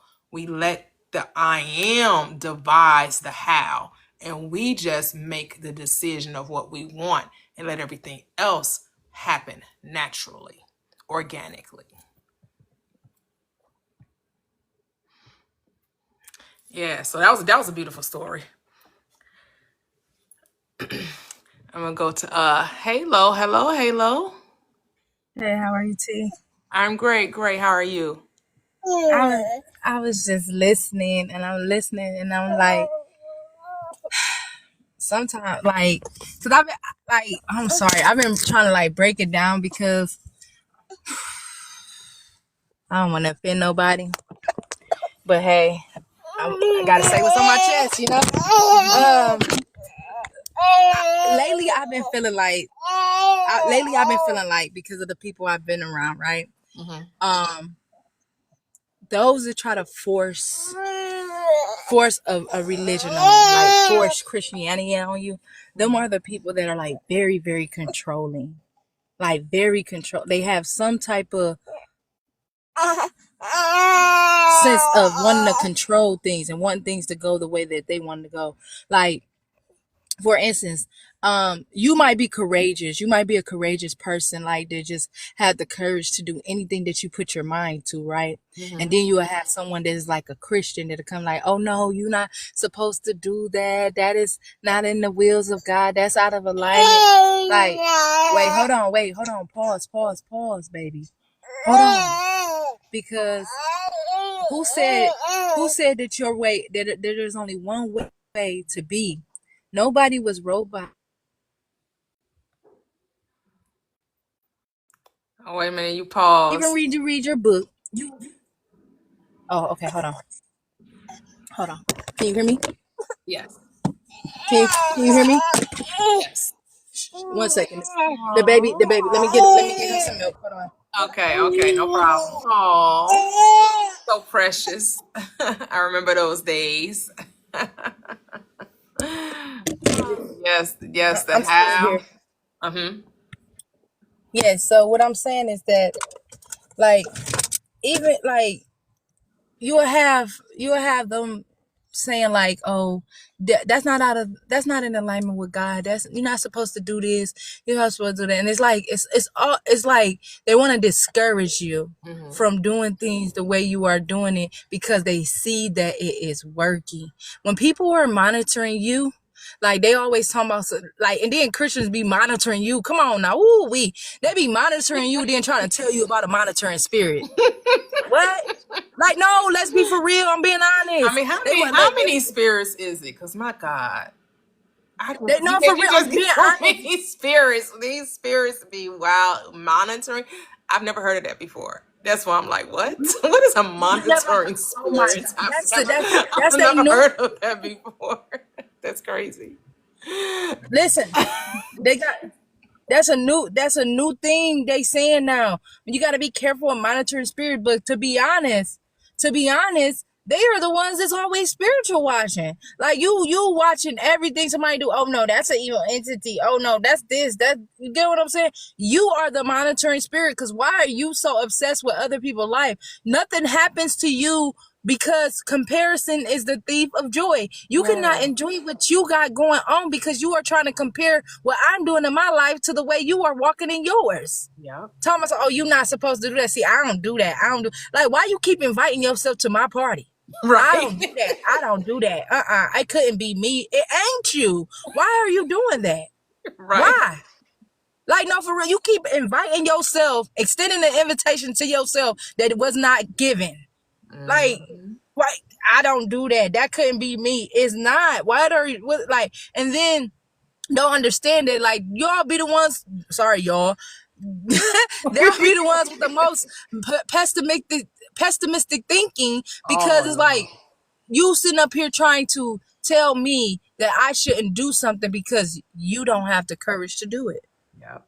You don't have you care so much about what other people think. I don't. All I care, like, at the end of the day, why am I trying to live life under I got rules already. I'm sorry. I got to wake up. I got to pay bills as soon as I wake up. I got to put on my seatbelt when I get in my car. I got to do my speed limit. I can't discipline my children. There's too many rules as is, and you want to add more? Yep. Do you not hear yourself? You want to add more to you want to add more. You want to snatch my voice box out my chest by telling me I can't say certain things. Yep. So restrictive. Do that make like, no, let's be for like, you want to snatch my voice box on my chest by telling me, by me saying this, that, and the third without adding Jesus' name in it, that I'm saying it's not going. So you telling me that ain't nothing gonna happen because I don't add Jesus' name to it? No, the devil blessing you, girl. Didn't you know? The devil is a liar. Listen. They love to say you only blessed because the devil blessing you. You only got that because the devil's blessing you. Okay, well, I guess I'm on the side of the devil. Because if being on the side of the devil mean I ain't got to worry about no possession. I ain't got to wrestle and tussle with none of them. I just get to live the abundant life. Hey, I guess I'm on the right side.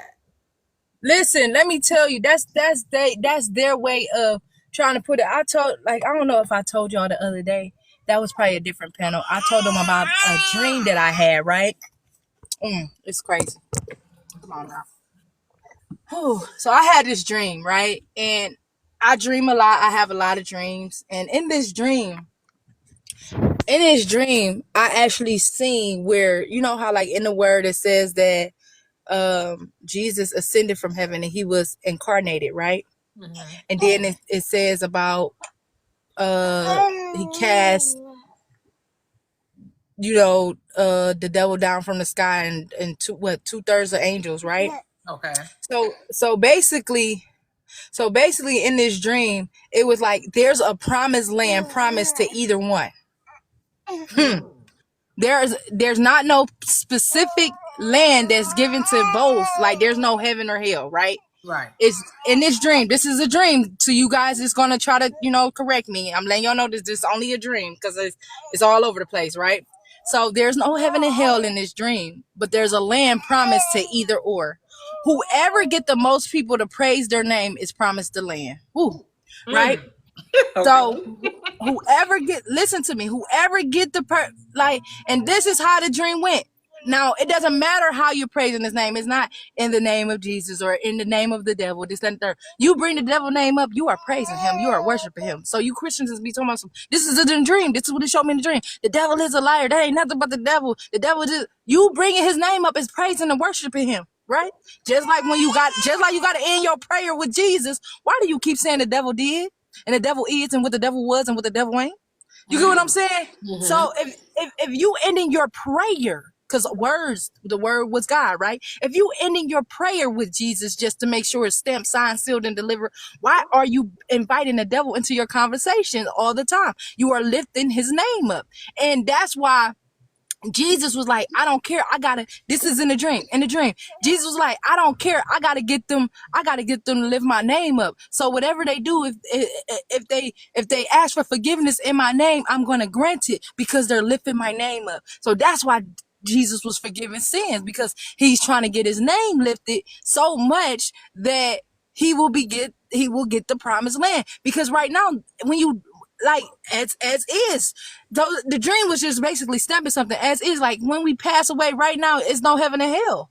Mm-hmm. The spirits are just, because resurrection day haven't came. It has not come yet, right? So they're just here. So it's like they're waiting, like whoever lifted the name up the most. This is in a dream. So people was like, everybody was like lifting Jesus' name up, and then wait. So then other religions got hip to it, right? Got hip to this promise of the land, right? So then they was like, well, sure, we're gonna make people talk about Hamadullah, Allah. So if we get more people to say Allah, that he will be promised the land. If you get more people to say, oh, Sean, she will be promised the land. So now everybody, all these religions are trying to get this land that is promised after death. Interesting. So do you think there's a land promised after death? I don't know. It's a dream, but it sounds like it was. It's a dream. It sounds like it has a lot of religious aspects to it. That's what I will say. It has a lot of religious aspects, which I left religion a long time ago. So from my perspective, because I see the Bible as mind science, that none of the characters in the scripture ever existed in time and space. They're personifications of your mind. So the resurrection has happened. The resurrection happens within you. When you awaken to the mind of Christ, that is the resurrection. Whenever you call forth things that you thought were impossible, you thought that your dream was dead and gone, but you speak life to it. That's the resurrection. Because that's all the resurrection means, to bring back to life, to arise from the dead. That's all it means. And so every time someone awakes to the truth of their being, knowing that they're God, that's the resurrection. So it's not something that happened, it's something that happens. It's a happening every day. And that's so that's how I look at heaven and hell.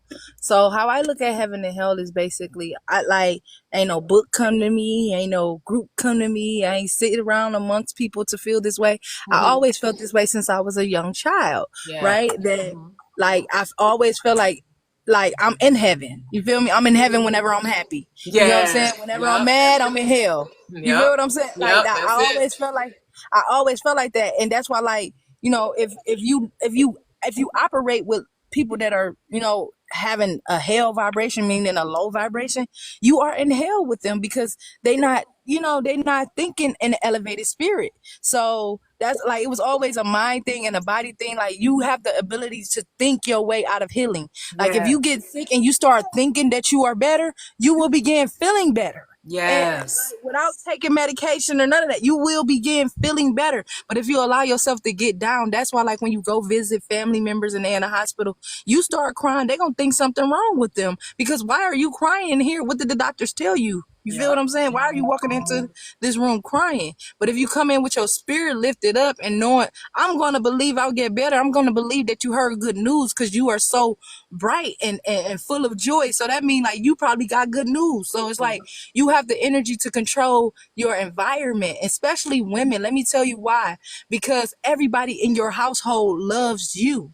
Everybody in your household, women, loves you. No matter if the kids mad at daddy, daddy mad at mommy, at the end of the day, the whole household love you. So you have the energy to control the whole household. And we have to understand that. That's why I try to teach and preach that sisters don't go out here hating one another, judging each other because somebody having a bad day. You don't know what's going on. Let's go speak life because we have the power to lift up. Does wisdom not cry out and go up on a hill and speak to her sons and men? Wisdom was a woman, so you have the power to speak life. Yes, yes. But yes, well, the thing is, I say men do too because wisdom is feminine, not Yes, gender. but not a woman. Right, Yeah. not gender, right? So, I don't get into the whole man versus woman because we're all spirit having a human experience. So, in actuality, none of us have a body. We just have an avatar. We think we have a Because I body. could have been a bird before. Yeah. And I just came back as a girl. I could have been a bird. It's so easy to get attached to this identity. But that's what you want to detach from, the identity of the body, because the identity of the body is the limitation. When you can rise above the identity of being a Black person, a woman, a mother, a daughter, a friend, an entrepreneur, those are just personalities. Those are masks that you wear. That's what you've attached to the avatar, right? It's just like your Sims character, and you decide, oh, this Sims character is going to be this height, this complexion. They're going to make this amount of money. They're going to live in this type of house. They're going to drive this type of car. They're going to do this type of thing to create income. And you get so immersed in the video game that you forget that you created it. You actually created the video game. The crazy part about it is that I had a dream about that too a while back though. Like, oh my goodness. I had a dream. I got to keep saying I had a dream because I don't want to offend anybody, okay? No, for real, because I be having dreams. And I had a dream that, you know how they got this thing called, for the longest, they was talking about what the New World Order was. Remember? I don't know if y'all remember hearing something about that probably years and years ago, maybe 20 years ago, right? And you know the pyramid that's on the dollar, right? With the eye on it, and they say the bottom of it says New World Order. And in my dream, it was showing me that the Wi-Fi symbol is the New World Order, and the upside down is a pyramid, right? If you look at the Wi-Fi symbol, upside down it's a pyramid, correct? And that's the all-seeing eye. The pyramid that's on the eye that's on the pyramid. They said in my dream, the Wi-Fi was the thing that was watching everybody, and it made me wake up and was like, "Dang, Wi-Fi is everywhere. It's in every building, every gas station, every hospital. It's everywhere. So what if we've been watched from the Wi-Fi?" And then it was showing me that, remember in the pyramids, how each pyramid, like they had pyramids, right? And then in the dream, it was like, truthfully, the pyramids in Kemetic time was all things of the mind. That's why they was able to be philosophers, because they were so tapped into their mind and understanding what their, like, the capability of their mind, you know, by teaching. Like, they taught so much just from, like, without books. They wrote the books without being taught. So it was like, it was just a lot through the Wi-Fi, and it was like they was able to do so much. And then that the GOV was trying to get us all to be on one frequency. They was trying to get us all, like, they was using sound to do hypnosis. And then it was like, it was going to be commercials. Like in my dream, it was going to be a lot of commercials. It was showing a lot of commercials of like, learn how to be a hypnosis today for 9 months. Learn how to be, like, it was classes teaching people how to teach it. And it was like, I'm like, is that where the world is going? It was just a lot. All right. Well, don't people already go to hypnotherapy? Don't people already use hypnosis and do hypnotherapy? Yes, but I'm saying they start promoting it as a, you know how like, all right, pay attention. You know how like when COVID came or before COVID came, they had commercials about nursing everywhere. Become a nurse in 9 months. Get your LPN 9 months this month, you know. And then the pandemic came and you realize like, oh, this why it was a high call for nurses, right? Okay. Right. So in this dream, it was like a lot of commercial and advertising for hypnosis, and you know, like it's like a therapist. I can't think of the name right now of what it is that they do. What is their actual name? So they had a high call, a lot of ads for people to go to school to learn how to do it, right? Okay. And then they had everybody under hypnosis and they let the robots come and take. It was just a crazy dream. I'm sorry, it was like sci-fi. So what do you think about all that? What do you think that is something outside of you creating this reality, or do you realize that you're creating it, or do you think that there's something greater than you outside of you that's, you know, pulling the I believe strings? I believe like universal, like he was just giving me warnings and messages about what's coming, so I wouldn't be afraid. I think that's how I be looking at it, because I always have dreams of what's coming, and people be thinking that I was crazy, like real talk.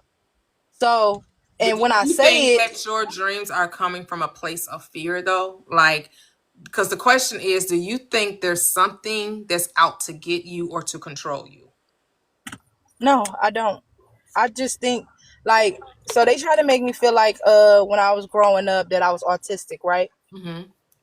But and honestly, it's like what I learned about autism is that it's just you're not in the realm of anybody where everybody else is, Right. right? So it's like you're operating in a different realm, so people don't understand you because they don't see.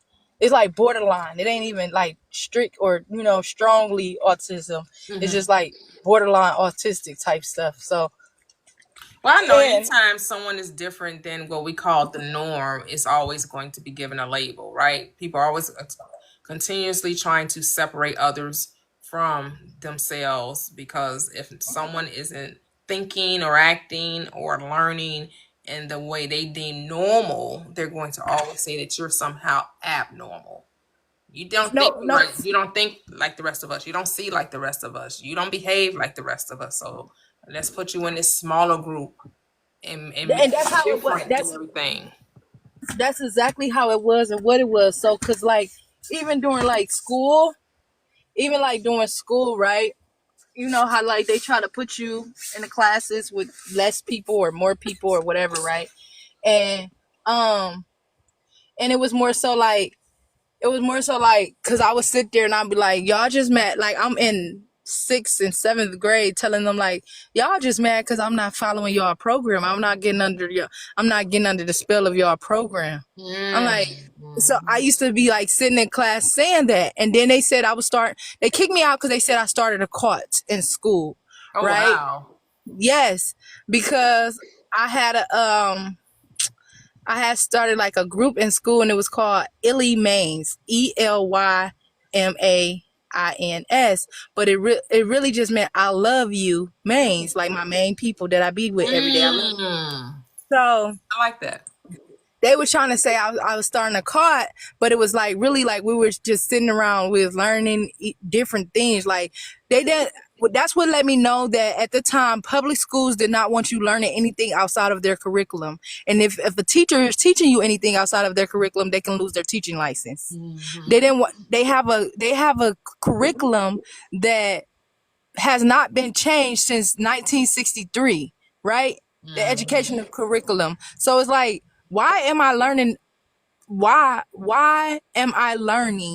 the alphabet by name and not by sound? Right?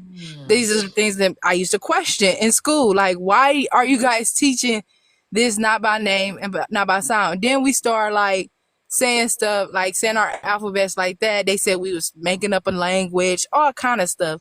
It was just crazy, but it was just like, no, y'all not teaching us right. Like, why I gotta say A B C D? Why do W starts with a D when it sounds like what?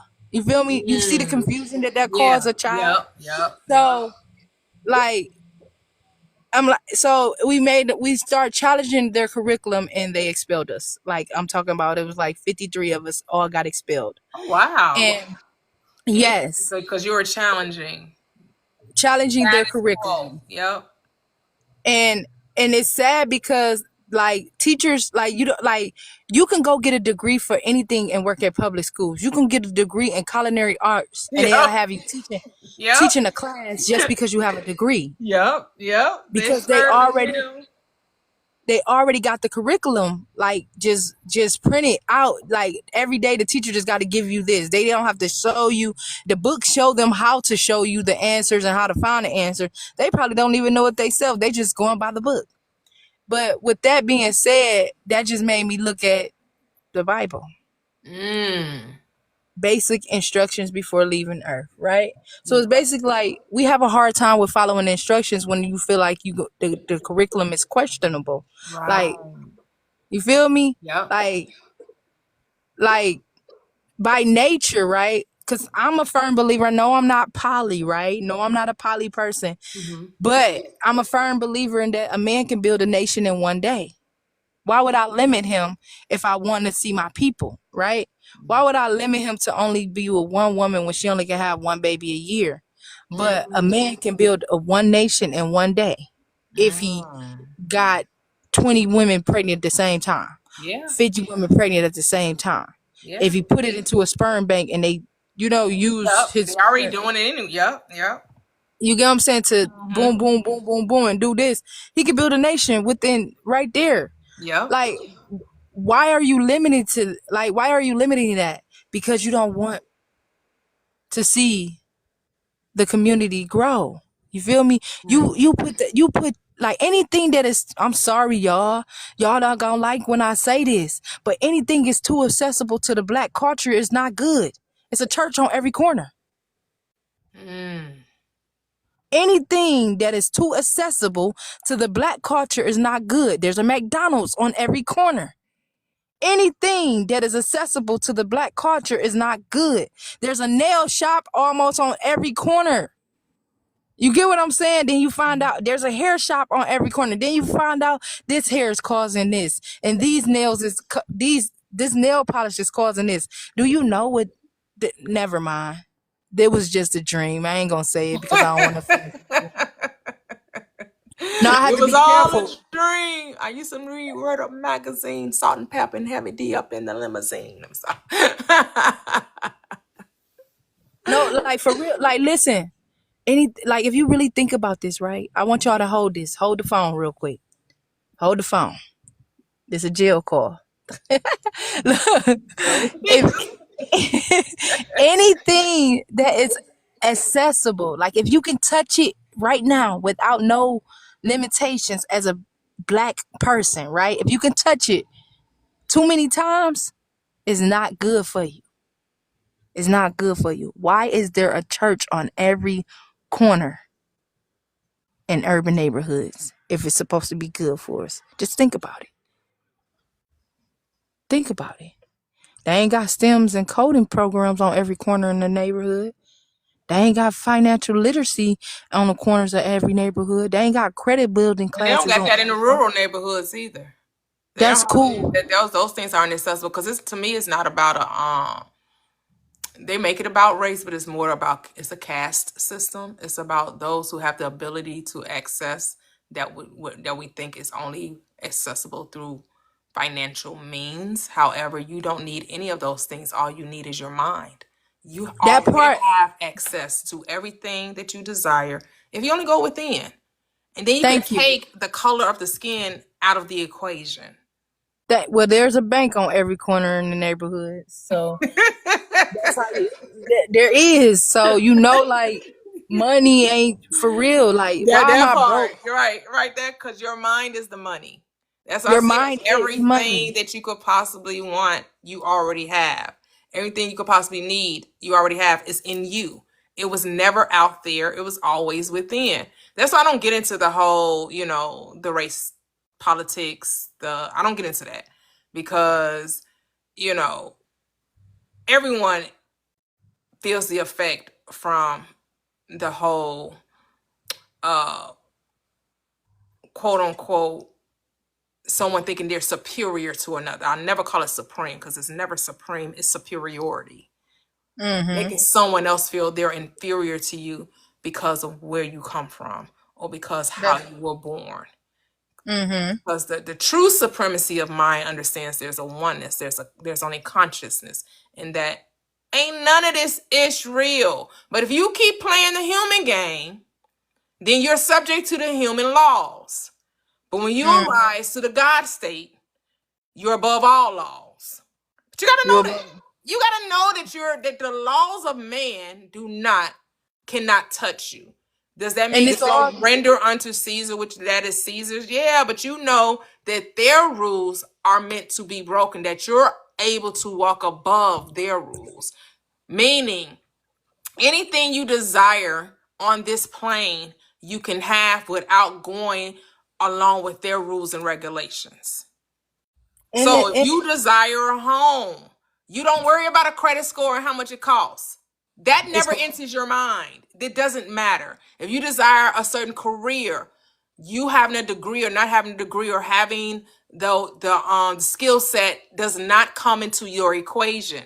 You're only supposed to see yourself with it, and then you will have it. Because it's not because you think it's about what you know, but it's about who you know. And who do you know? The I am. That's all you need to know. You need to know who you are. That's it. At the end, that's all you need to know is who you are. And then knowing who you are will put you in the place of those who know who you are. And you're just going to come and you're going to interact with those who are going to put you in that position. Like, man, yeah, don't worry about, we'll teach you everything. You ain't got the degree. Oh, I can get past that. You coming in on my word.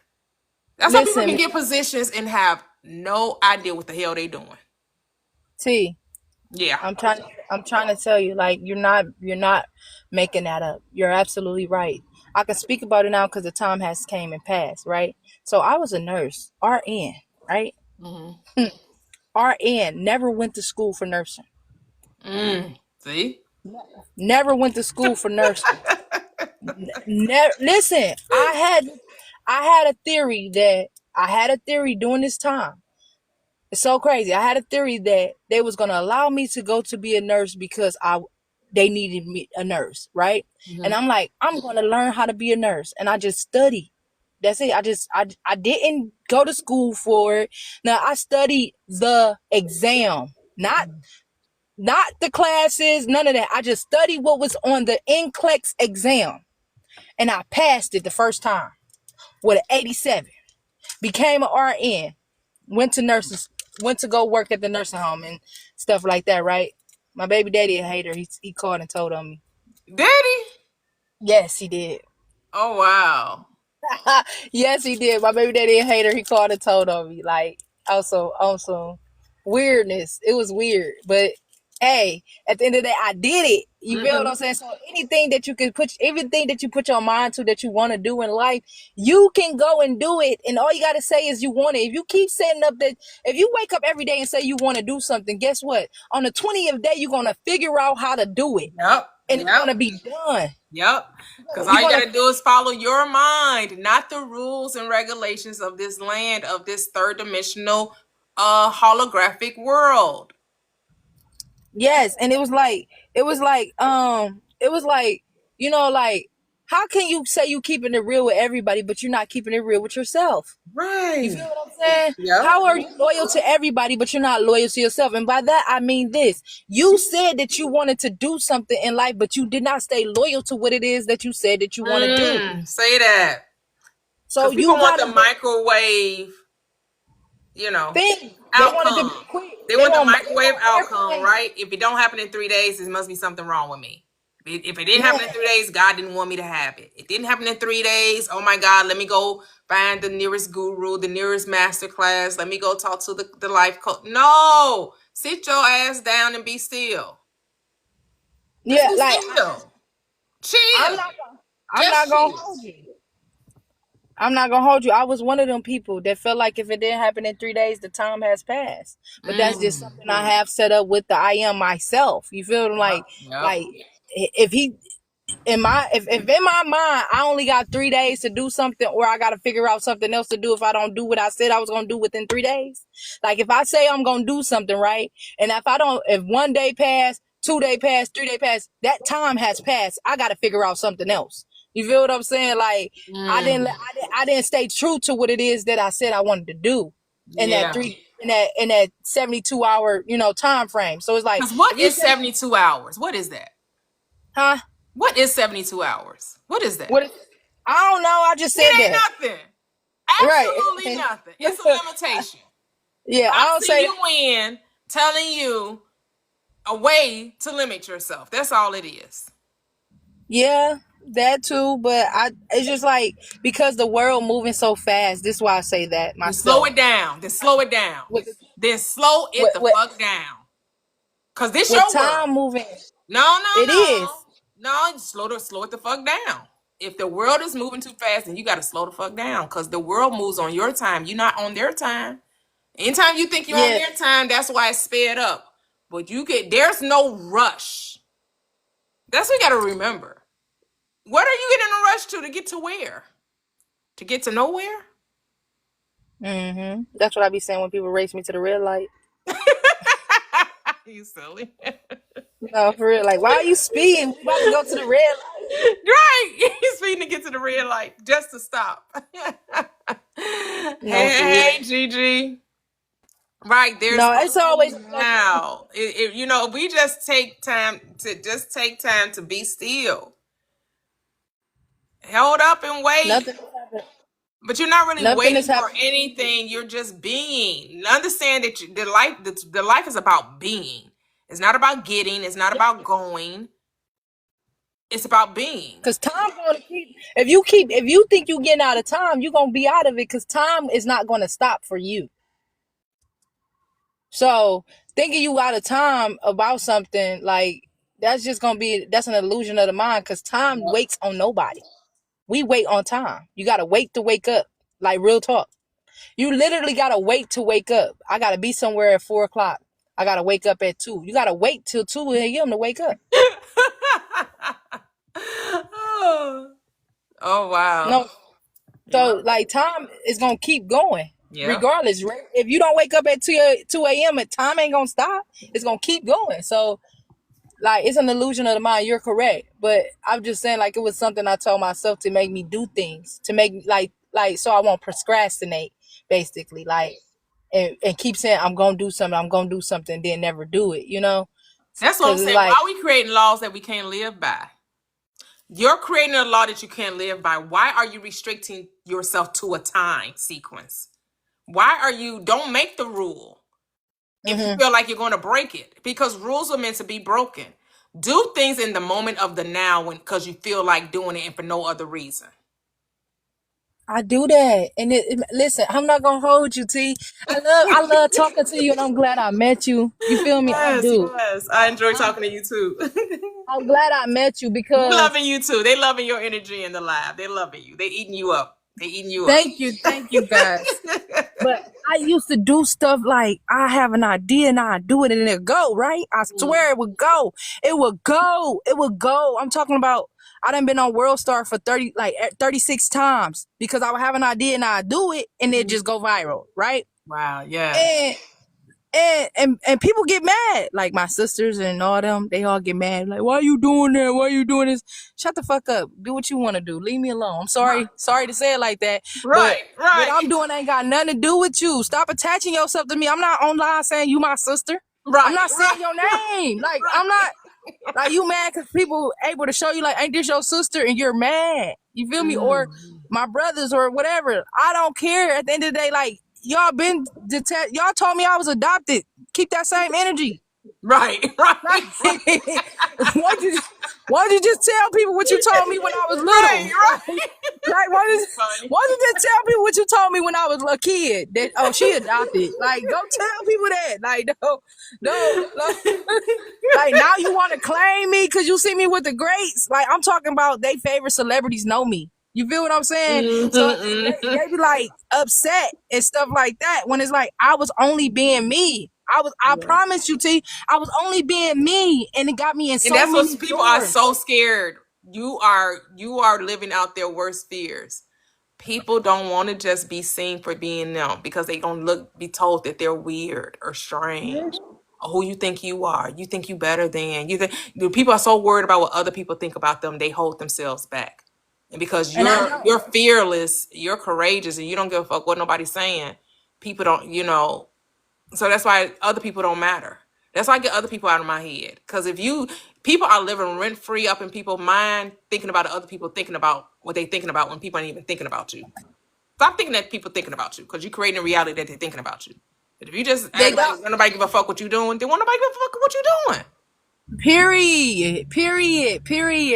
But then when I learned that, like, you can in this world you can create your audience, right? Yep, So that's it's it. like do you, because somebody's gonna like it. Everybody might not like it, right? But it's so many people in the world. Somebody relate to you, bro. Somebody, you gonna find your, like they say, your soul tribe. Somebody gonna rock with what you doing. Like, man, I always thought about doing that, and you gave them the inspiration to do the exact To same do thing, to do it. that's it. So just that's it right there. Be the inspiration. Yep, yep, yep. Be the inspiration. That's it. Beat the odds. Be the inspiration. Don't think about what nobody else say. Like, just wake up and inspire. Just wake up and inspire. I felt that, girl. Just I wake felt up and that. inspire Because because I was just thinking you authenticity. People, when they talk about authenticity, but authenticity can only really be shined or shown when you operate in love. Because in order to be authentic, you have to truly accept who you are. And that's the part that people find to be difficult. Because first of all, they got to know who the fuck they are to even accept who they are. And then to show up unapologetically as that. But people are always apologizing. listen. People are always apologizing for who they are, aren't they? Oh, forgive me. Oh, I'm so sorry. Yes, Oh, I shouldn't have did. Oh my goodness. I know y'all gonna do. Oh, who? No, no. Stop apologizing for being you. no, for real. Like, at the end of the day, like, you up here trying to fake who you are on this app by talking about something. Oh, I'm this. But stop playing with me because you don't, man. Stop playing with me. Don't nobody know what you really did in real life, and you mad because I'm up here showing my true self, and people love me for being my true self, and you up here faking like you love that Sky Man, and it ain't working. It ain't working. Like, you only gonna attract those people. Like, anybody outside of them people don't want to look at you because you feel what I'm saying. I'd rather be weird this way than that way. I'm sorry, because Yeah, it's like yeah. It's true freedom. that's robotic weird. I'm sorry. That's robotic weird. That's like an engine. That's like a program to do something the way that somebody programmed you to do it. This weirdness over here is unprogrammed. I'm My sorry. goodness. Let's No, see what is Absolulu. What's going on? Absolulu? Is Absolute? I'm saying Lulu. I like that. Absolute. Yeah, Absolute. Are you there? I'm here. How are you? Good morning.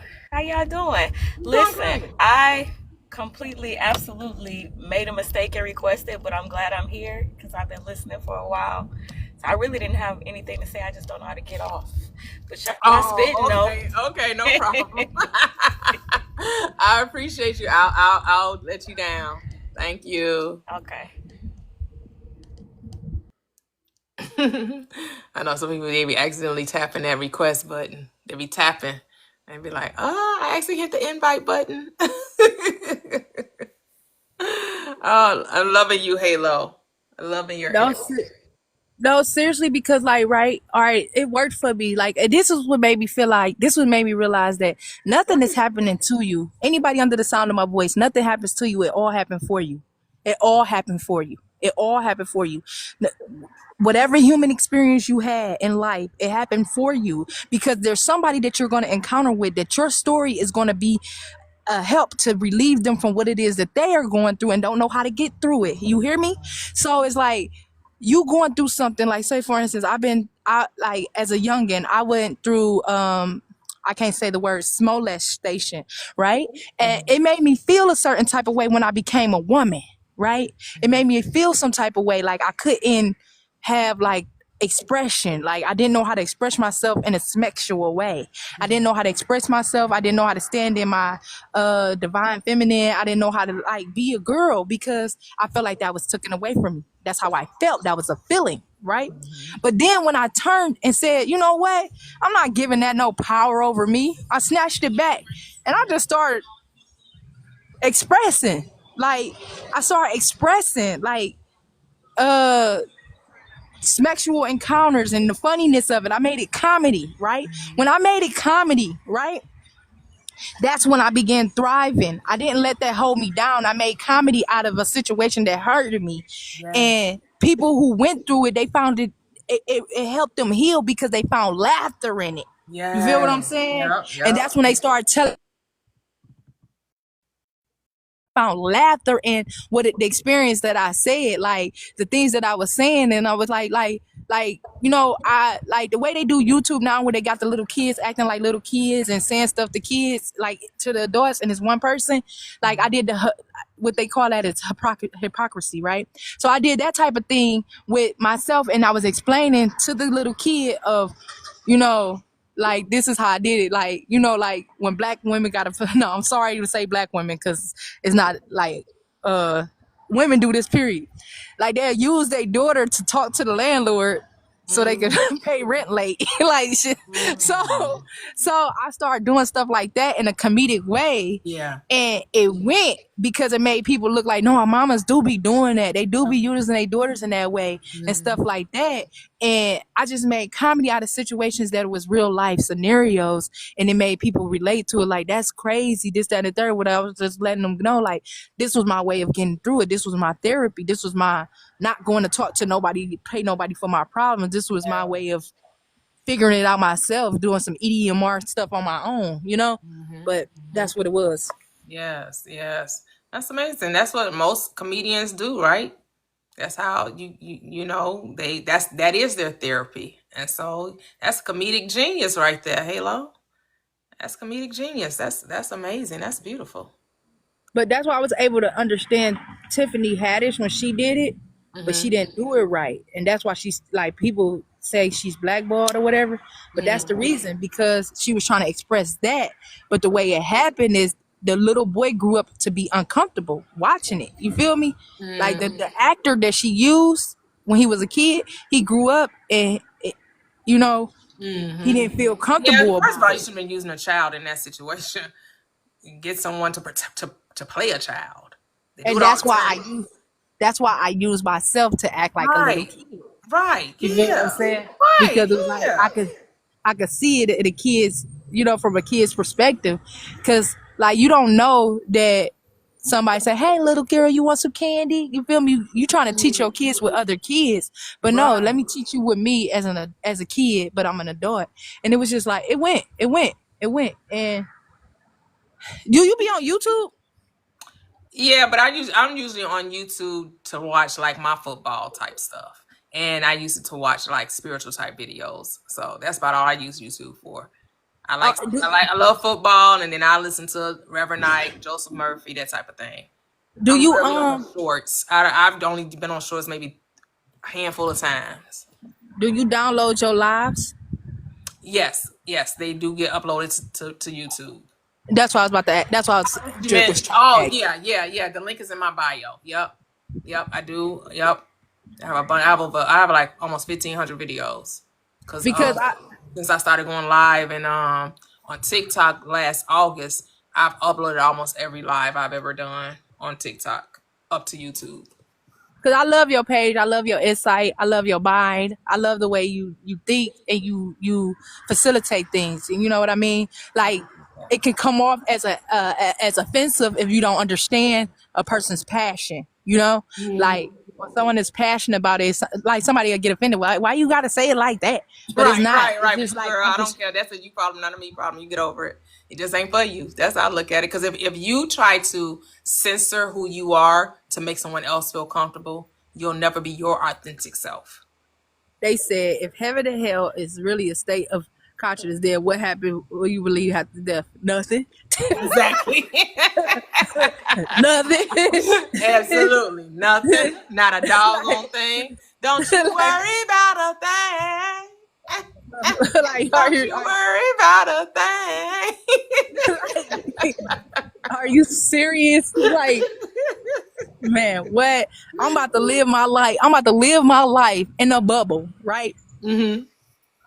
For a promise when I die unalive. Like, hear yourself. I'm about to follow these rules so when I go, I can be what? Are you like for real? No, I'm about to enjoy this. Feel me? Yes. I'm leaving a footprint. Yes. I'm leaving a footprint. Yes. Take the limitation off. You know, religion has you too bogged down and too worried about other people. 2 words. It's the psychology of otherism.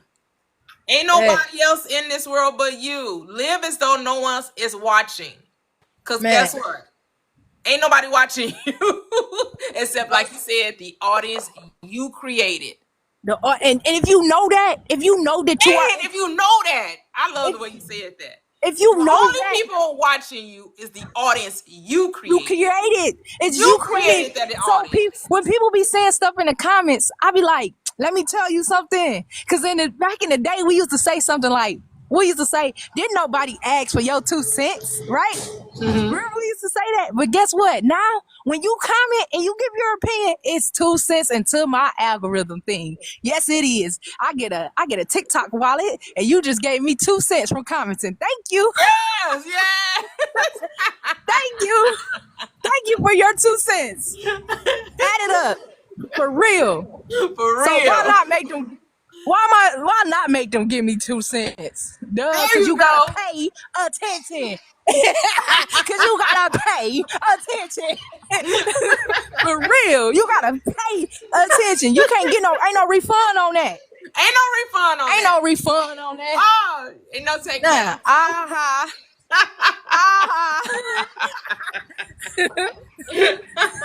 Thank you. Ching ching every time you comment. Yes. Oh, that's awesome. Man, the power that we have, and we think we're so limited when we're actually all powerful. Man. It definitely is when you listen. Because anything that got control of your mind got control of you. So if you sit up there paying attention to me too much and you commented and got enough to where you want to give your opinion, I controlled you. That's why they call it trolling, because I'm a con and I'm trolling you. That's why it's trolling. Say that again. That's why it's called trolling. I was reading a comment, so I wasn't clearly all the way being attentive. Say that again. That's why it's called trolling, because I'm a con and I'm trolling you. I'm controlling you to make you respond. So they're like, you just trolling, but you're responding. So I'm actually a con making you troll, I'm controlling your thoughts and your mind and your opinion. Now you sitting up there holding the phone, watching my video, don't know that you're commenting. Every time you comment and it takes you 30 minutes to write that comment, that's a loop of the video playing because you got to type. That's a view, because you're commenting. So my video is looping over and over and over again. I captured your mind and made you pay attention. Pay per view. Woo! You ate with that. I don't even like this. That wasn't. That's it. Man, let me see. How does chop go? Chop and screw. Ashe. Man. That's it. Drum roll. That's it. That's what I wanted. There we go. There you go. She said, I figured it out. No, for real. That's what it is. They can't stand it when you figure it out. When you figure it out, see, the thing is, like I said, in school, I got kicked out for facilitating a court, right? For facilitating a court in school. This is in high school and middle school, right? So I stepped back into that, like, that's all the internet is, right? Mm-hmm. That's all. I'm sorry, that's all the internet. When I tell you I had over 500 people buying T-shirts that said they was ankle boys, because I was making them go outside and put their feet in the grass and ground, and I called them my steppers, and they would go. So wherever page I tell them to go to, they'd come in there and put feet and socks and legs in the comments, and it made all the celebrities be like, "What is these socks and feet? What does that mean? What does that mean?" They was like, and then everybody would say, "Add Halo," right? So now they're like, "All right, let's add her and see what she's talking about." Now I gotta make y'all pay. This is my moment. Yes. This is my moment. I'm on this platform. This is my moment, right? Mm-hmm. So now I'm doing my momentary thing, and now I own their mind. They can never forget me. Give me one moment with you in your room. You will never forget me, ever. Because I'm going to penetrate your mind with what I say. Purposely, it's intentional. Yes. Be intentional. Every day, be intentional with yourself. Be intentional. Get up and speak. Get up and say it to yourself. Be intentional about what you want to do. Like, you know how they say my elevator pitch? No, your elevated pitch. What is going to help you rise? Yes. What is going to help you rise? That's why it's called an elevator pitch, because it's going up. Period, point blank. What you saying is going up. You have to believe that this moment is going to be elevated forever. Own it. Make it yours. Man, it's been nothing but gems. That's it. Man, y'all catching what she putting down? Y'all picking up what she putting down? Own it. I love your platform, and I thank you for having me. I love you too. I love your energy. Anytime. Thank you for having me. Definitely. Halo here. That's why my name is Halo here. Cause hey, they gonna know I was here, baby. No, for real. And the reason I go by Halo here, just in case anybody want to know, my real name is Angel, but I was born stillbirth, right? I was born stillborn, no heartbeat. They revived me at birth, right? And my mom, she left me at the hospital. Yep, at birth, left me at the hospital, and said, "She don't want that. I don't want that baby." Right? Still to this day, she try to tarnish every relationship, friendship that I have, and tell people that I'm a demonic entity and I got issues and all this stuff. That's what she does, right? Wow. But I don't let that be. That ain't my story. Right. My story is I'm here, and I know that you hate that I'm here, so I'm gonna make every moment to remind you that I'm here. Like, so a lot of stuff on the internet I was doing just so people could call her and be like, "Your daughter doing this, your daughter doing this, your daughter doing that." A lot of stuff, it was like, I'm still here, like, type of thing. Right. But then when I realized, like, I ain't letting that have a control over me. I'm doing this for me now. You get what I'm saying? I'm gonna make the best of it. I done did movies and everything. Like, everything that they said I couldn't do, they try to put a cap on my life. Like, they try to put me in a box. Real talk. Don't let nobody box you in. Don't let nobody box you in. If you're gonna let anybody box you in, take that box and build something, okay? Take that box, that same box they try to use to limit your space, use it to build. Yeah. Use it to build. Use it to build. That's your inspiration. And you just gotta get on your own path, right? This was Halo's path. Find out what yours is. Get up and be an inspiration. That part. Decide that you're an inspiration.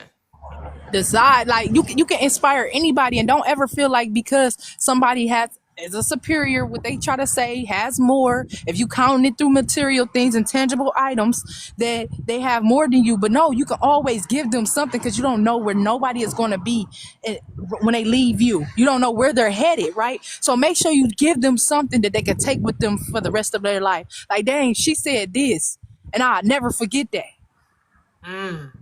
And I'll never forget that. I'll never forget that.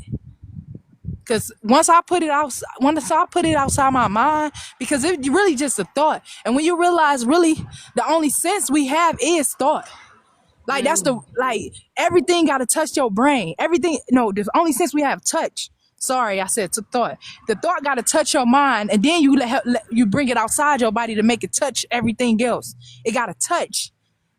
Sight got to touch your eyes for you to see. Sound got to touch your ear for you to hear. So if you can touch it, it's yours. But expand your reach. You talking about some ain't no good men and ain't no good women. Check your region. What are you touching? That means you only touching nothing but good men, and nothing mean not good women and not good men. So that you need to expand your reach. Yep. That's it. Ooh. That If is you touch it, you can have it. In football, if you can touch that ball, you can catch it. That's what they teach you. If you can touch it, if your hands touch it, you can grab it and take it home, right? So if you can touch anything, if you can have a thought, that you can be something, it's yours because you thought about it. You can be that because you thought about it. Understand, there ain't nothing gonna touch your mind that ain't supposed to penetrate it. If you think you can do it, you can. Figure it out. What are you touching? I love that. What is your mind touching? For real. Ooh, man. What are you touching? Did you, baby? They used to make fun of it. This was used to be a slur to try to tell you to get out of their face, right? Go touch grass and do. Yep. They used to tell you to get out. That was a way of somebody telling you to get out their face. Go touch grass. But guess what? You know what? Let me kick off my shoes and do. Yes. Let me go get charged up real quick. Let me go. And if you do it in the rain, you getting electrocuted because, hey, you getting a real surge. Stand in the grass in the rain and see how you feel. It's a real surge. Man. Tell them some go touch grass. I'm like, you know what? Matter of fact, I will. I will. Thank you very much. I'm glad you in tune. They like, huh? That was supposed to be an insult. Yep. Say thanks for reminding me. Thank you very much. From the days of the Cosby Show. No, for real. And the proof is in the pudding, okay? And then when it comes all down to it, all we're saying on this platform, just decide that it's yours and it shall be. It's just that simple. It will be. Yep, will be, shall be, it is. It is already done. Because the moment you spoke it, it was yours. It's done. It's done. Yep. Once you say it, it's done. That's why they trying to put the microphones to the ones saying the wrong thing. Because they want you to speak the wrong thing. Yes. Why do you think that's being highlighted? Talking about they successful, they made it. No, they're using them to distract you from saying what you need to say. They don't want you saying that you can be great, that you are wonderful, that you are amazing. They want you to say you can pop it, you can sell it, and you can smell it. That's what they want you to say. But no, you're supposed to be saying that you great. This is golden. You chosen. Your mind is open. You feel me? Yep.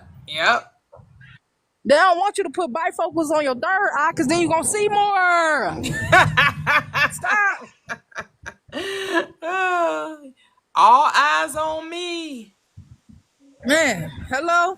What's going on with y'all, man? I love this post right here, man. Hello. How you doing? Everything is everything. Man, this is like one of the best posters that I came through on TikTok for real. Like these people just be robots for real. I appreciate that. They be robots, man.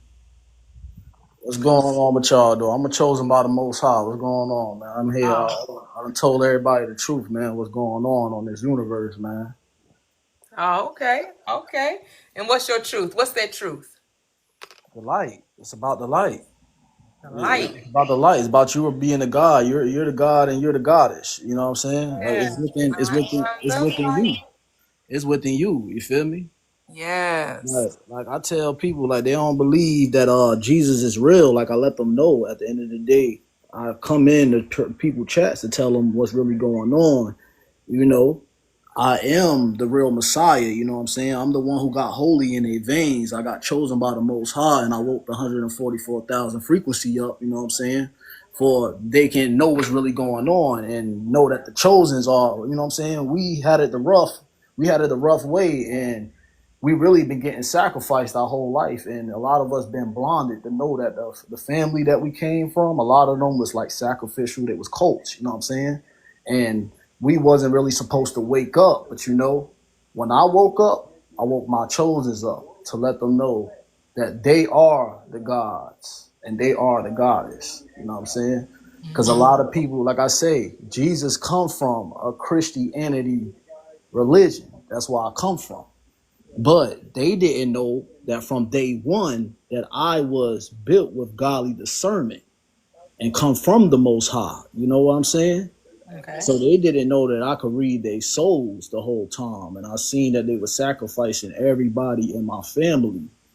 And when it was my time, when I got called, I came out and I told the truth. And I am all-time general racial curse breaker. You know what I'm saying? Like it ain't nothing to it. Like I tell them, like a lot of people say, oh, well, you're not God. You're not. Well, guess what?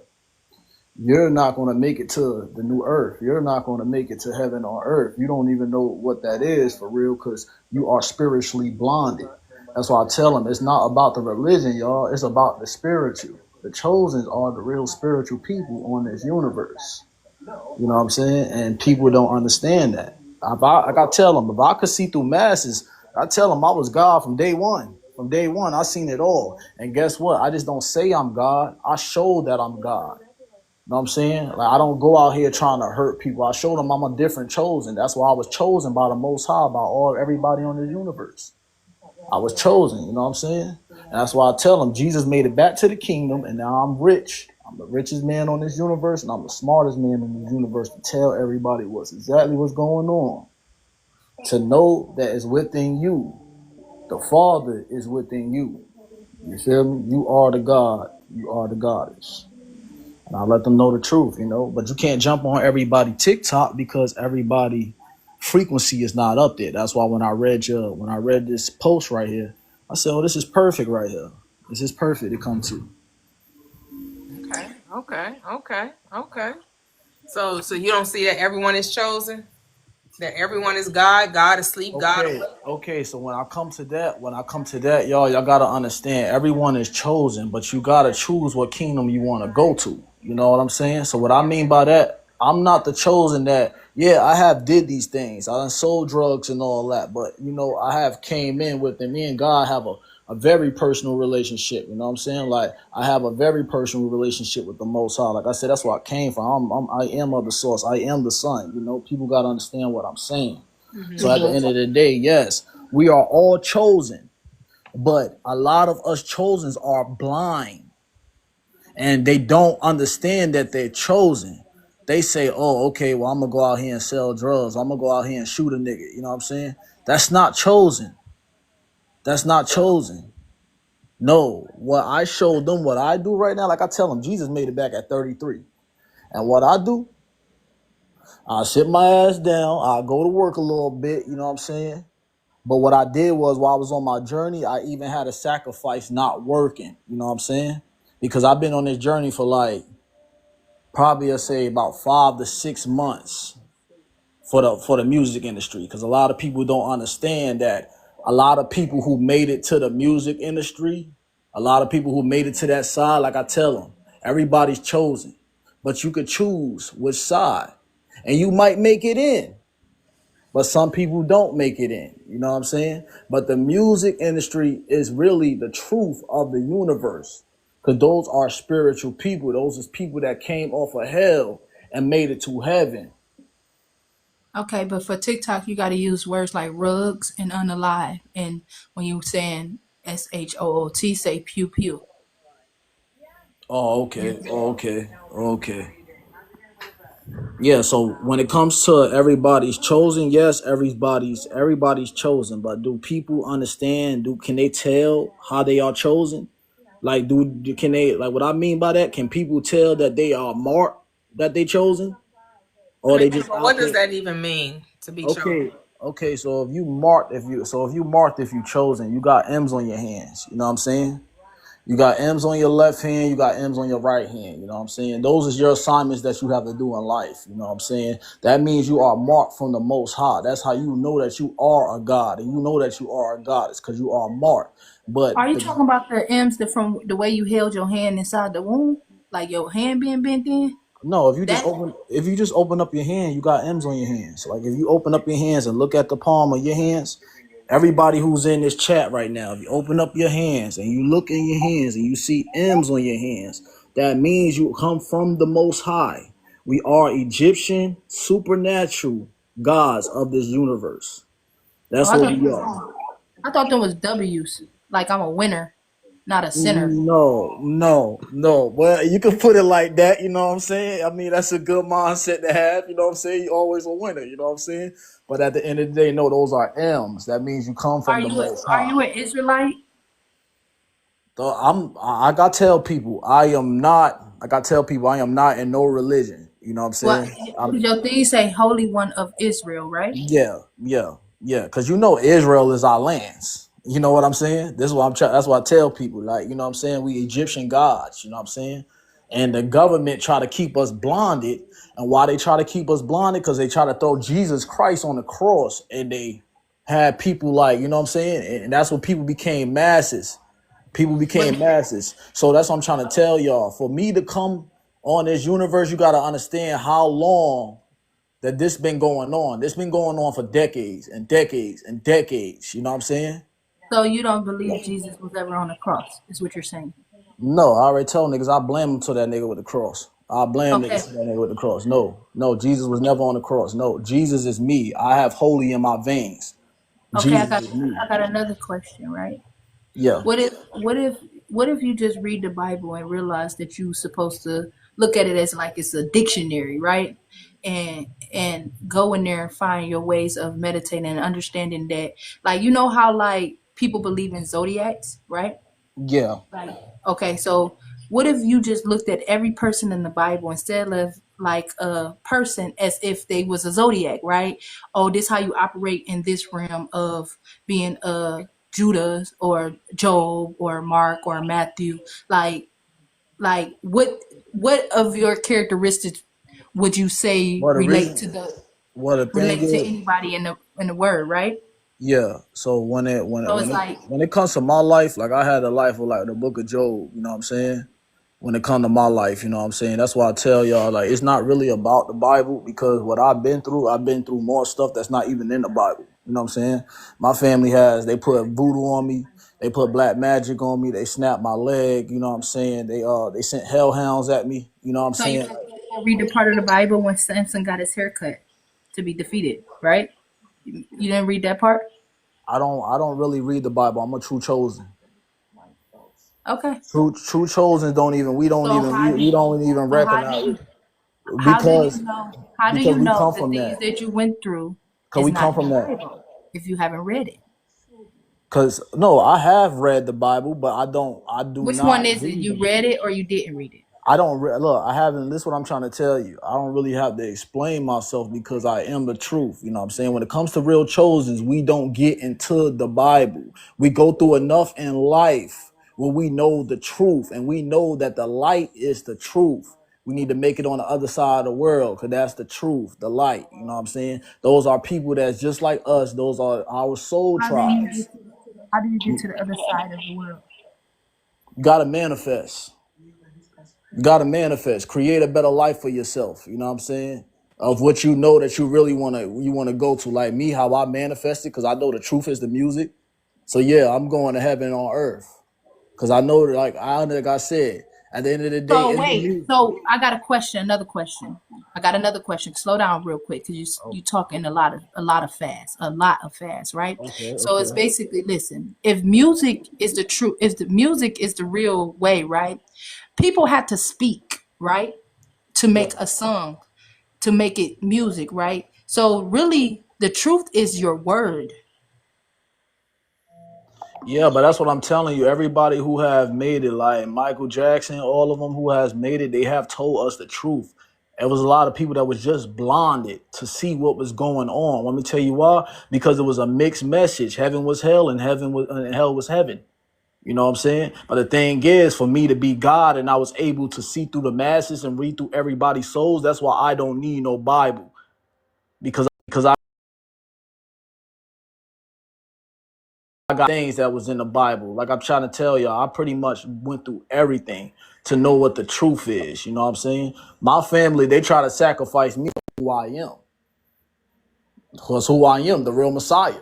That's why they try to sacrifice me. But I was just blinded at the fact, you know what I'm saying? What I mean by blinded is like going to work, you know what I'm saying, getting in relationships, you know what I'm saying, and stuff that's being blinded. That's being blinded of where you really had to go, you know what I'm saying?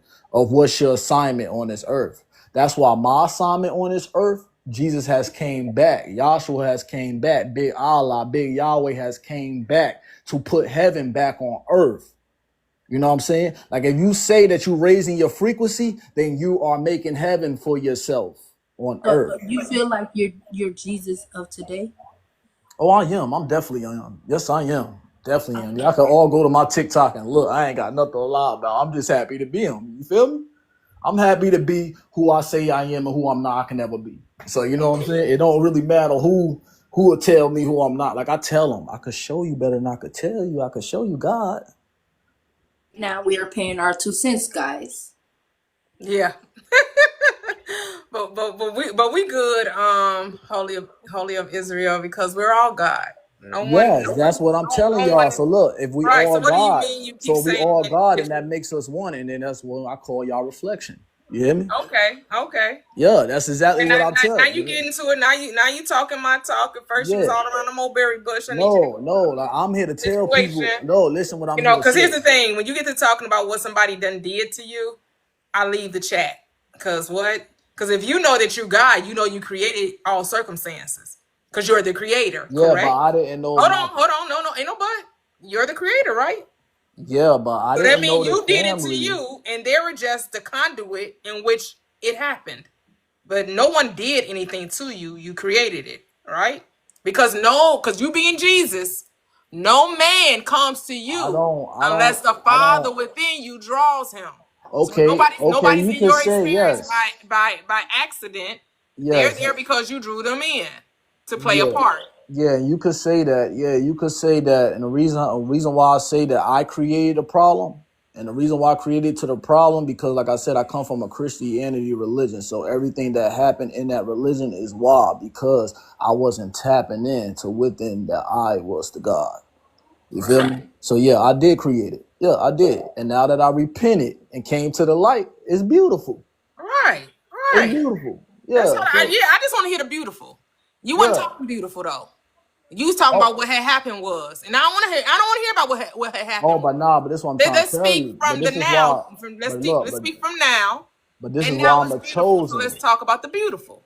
Yeah, but I was just saying this is why I'm a chosen for the Most High. Not saying that everybody's not chosen, because we are chosen. But at the end of the day, I So made you it. think Like we I needed your credentials? You needed to tell us the horror and the well, hurdles well, and well, well. What I did the was hardship and the struggles that you went to well, to validate your godhood. Because everybody not going through hell to get to heaven.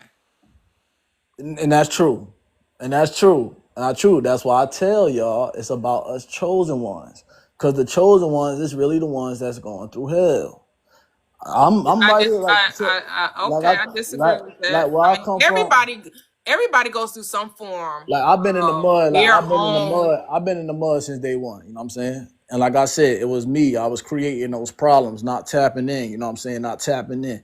When you sleep, you're gonna keep going My through those thing is, problems. I just don't want to glorify the struggle, and it sounds like you glorify the struggle. Can we glorify the beauty? Could we put our finally, brethren, whatsoever things are lovely, whatsoever things are pure, whatsoever things are just, whatever things be noble and of good report, if there be anything of praise, can we think on these things? Yeah. Yeah, because everybody ain't been through something. Everybody has different levels, but we're not here to compare the struggle and win the gold medal for the struggle Olympics. And that's what music is. The struggle Olympics. Music, Yes, you but just hear music is the everybody else truth. struggle. But music You is the truth. No, It's it's the a it's a truth. ca- it's a All captive. It's praise to the captive. Most High. All praise to the Most High and the Music, ancestors. music, All praise music to the keeps Most you High and the captive. ancestors.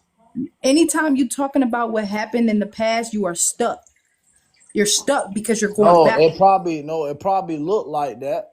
It probably No, looked like it that is because that they because your actually emotions healed. got to go back No, through cause that. no, cause look, people think that because what I'm doing right now is I got chosen. So, I actually got on all my platforms and I exposed my family for who they are and all that. You know what I'm saying?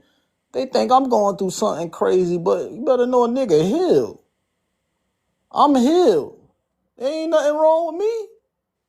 I am happy. I done came to the light. I'm happy. Like I said, it's beautiful. And they could think I'm crazy. But my soul tribe that's on the other side of the world, my music industry, they don't think I'm crazy. You know what I'm saying? Because I understand them. Because I come from the truth. I come from the truth. That's why I said y'all gotta understand what what this game of life was about. It was the music industry going against religion. And at the end of the day, it was a game for Jesus to see if I was gonna wake up.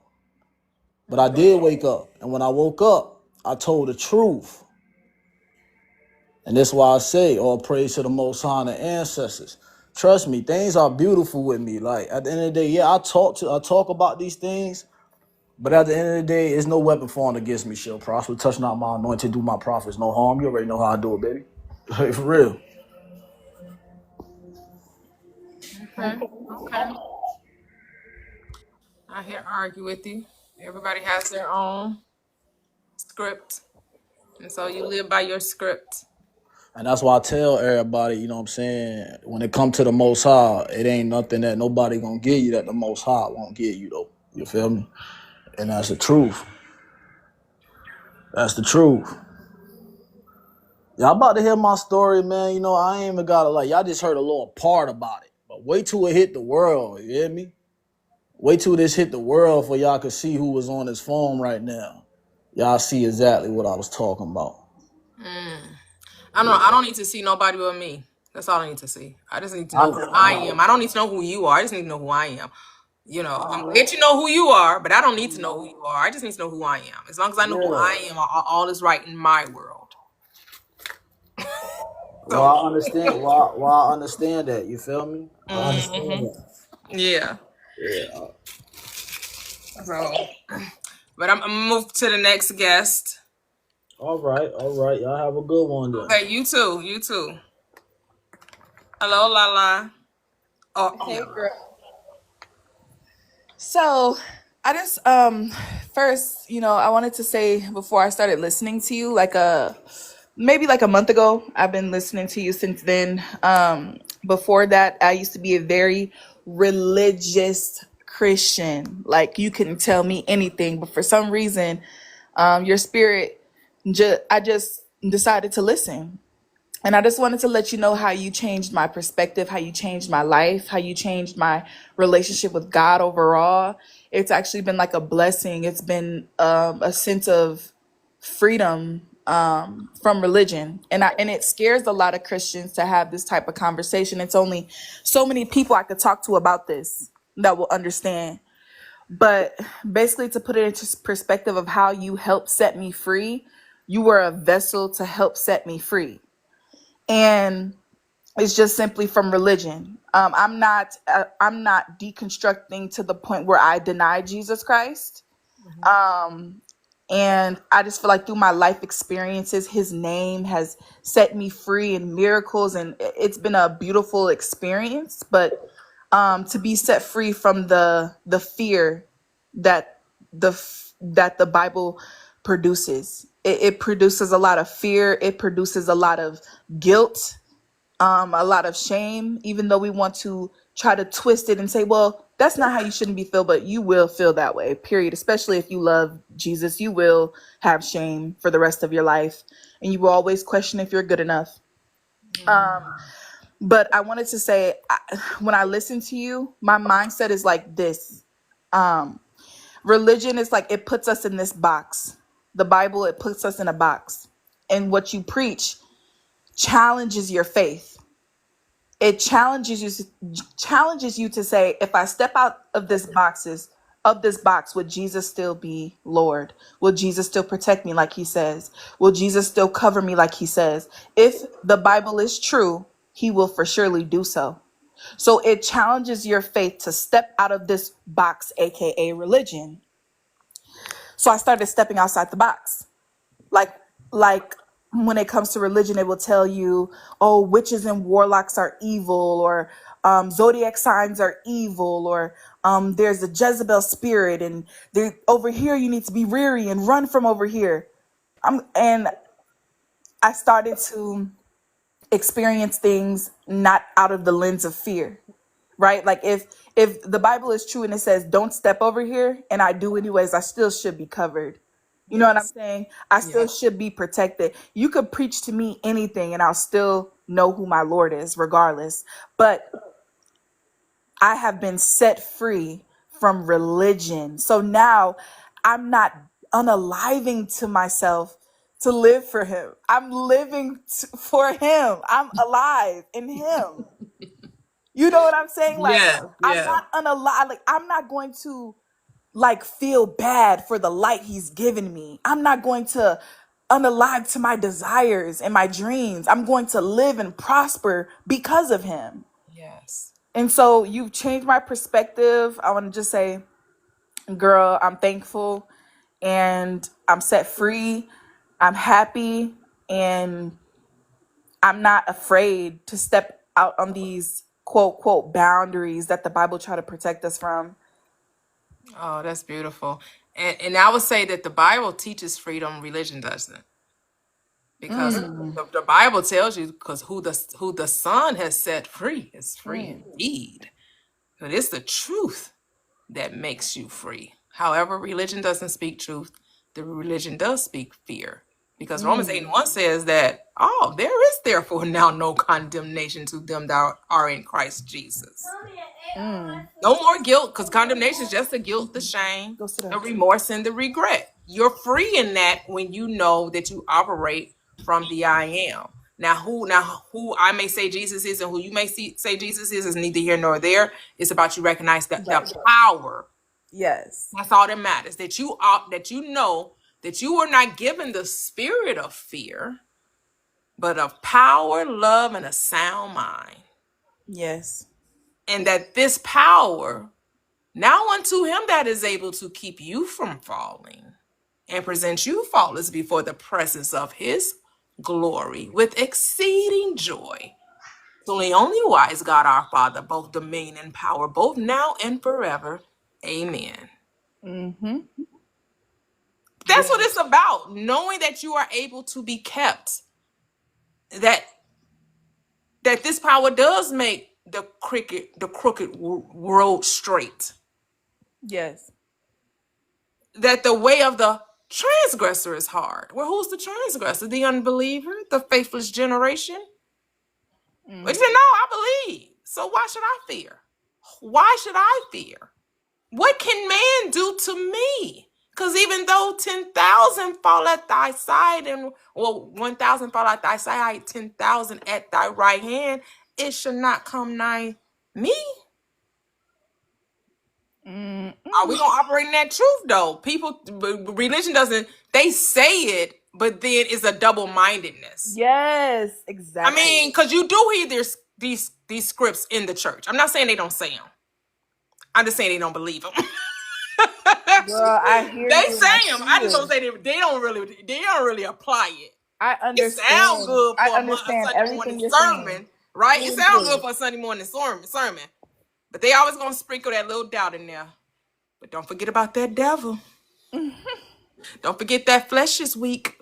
Don't forget you got sin ramp. You know, they always gonna remind you of the double-mindedness. And you're like, damn, you had me on the high, you brought me all the way low again. And then you like, can I or can't I? Can I or can't I? No, I can't. Damn. Wow. Exactly, girl. I always got you questioning, is God gonna do what he said he gonna do?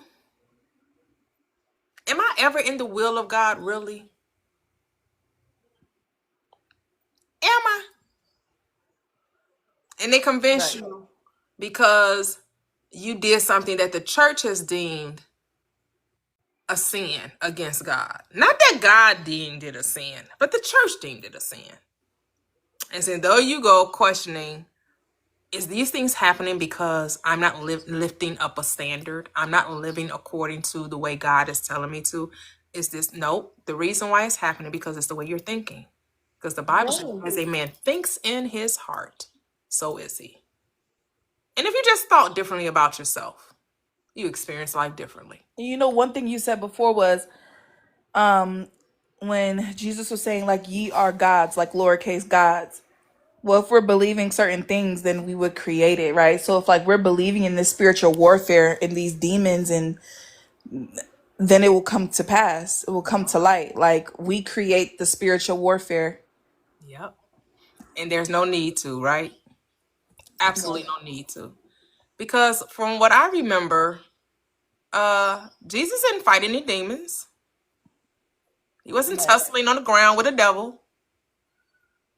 He talked to He him. just knew his place. He spoke to the devil.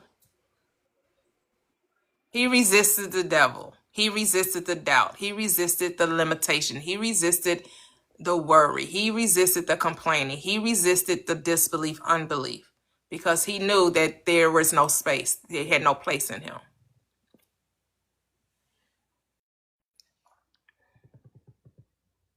Yes. Sorry, Lala dropped. I don't know what happened. Hello, Roy. Hello, hello. How are Thank you. you? I'm doing well. How are you? Oh, great, great. Thank you. I just want to kind of recap a little bit. Just I want to express my. I guess this is good to be aware of, like your emotions, what pulls you left, right. Just to get to the alignment stage, right? To the whole consciousness alignment and everything that distracts you from your own alignment. We need to be aware of it to, I guess, to dismantle that programming, because you were talking to someone earlier about programming and stuff like that, right? But yesterday, someone got on the panel. I think his name was Ocho Cinco, and everybody's on their own journey, right? It's fine. Yeah. The higher self is giving all of us what we need. It's like divine timing, right? Or divine orchestration. So yesterday, I was aware that I was being sucked into his whole belief system, right? Trying to prove him, or at least I wanted to share my perspective with him. But then you know how you start feeling energies and stuff, and the energy. So that's the divine feminine, right? Which I'm coming to understand the spiritual, the emotional, and the intuition. So my intuition is like making me feel this grinding in my gut, like, hey, this is not the right energy for you, you know? So it's like, but my programming had me it just I fed into his game. But by me being aware of this, also I'm very respectful and grateful for you to hold this space, because you're dealing with all these energies, and you're a powerful woman, because man, it's just like, no, I'm really I think the only thing there, because we're all powerful. yeah, we're all The powerful. only thing, the only difference is that I know that I'm coming from a place of, I'm not going to judge you where you are. I'm not going to say that it's low vibrational, it's a bad energy. Energy just is. And I know if I'm thinking it, then I'm creating it. So why would I create that? I know the mindset of a Christian because I used to be one. So I can have compassion. And that's all it is. Mm-hmm. Will I shed light on the hypocrisy and the contradiction? Oh yes, a blinding light. When you talk limitation, I'm gonna talk power. And I'm gonna show you that your script actually talks power and not limitation, even though that's the argument you want to give me. You want to give me the struggle mindset, and I want to give you the empowered version. I want to tell you, actually, you can live this life. You actually, your Mm-hmm. script actually gives you the power to do so. It's just religion tells you it's an impossible task. And so you'd rather lean on the side of difficulty and challenging and helplessness and hopelessness, as opposed to walking in your divinity and your power and your knowing and your knowledge. But that's because you don't know you're powerful, because your religion doesn't allow you to know that. Your religion will always constantly remind you of how challenging and difficult and how much temptation just always gets the best of you. Mm-hmm. And I'm just like, well, that's not the script. I know the script. And actually, you're a very empowered person. You're actually powerful. You just don't realize it. You're asleep, and I'm just going to, I know that you're asleep, but I am going to drop seeds. I am going to, water the seed. As Paul said, I plant, Apollos will water, but God gives the increase. So I'm doing my part. I'm just sharing the good news. Because it is great news to know that the power you've been seeking for is right within you. So Absolutely. I don't look at them as separate from me or other than me. When I'm talking to a Christian, I'm not saying that they're less than God. I know they're God. They're just asleep. They just don't know. They just don't know they're God. And I can't tell them they're God. That comes from revelation. That's only going to come from within them. But I will Mm-hmm. plant the seed and say, you'll eventually awaken to it. Maybe not in this incarnation. It may be the next one, or maybe the next one. I don't know. When God decides, or consciousness decides to awaken itself within itself, because that's all that's happening, right? Right. Consciousness is awakening itself within itself. And everyone is going to have their own unique experience on how that unfoldment happens.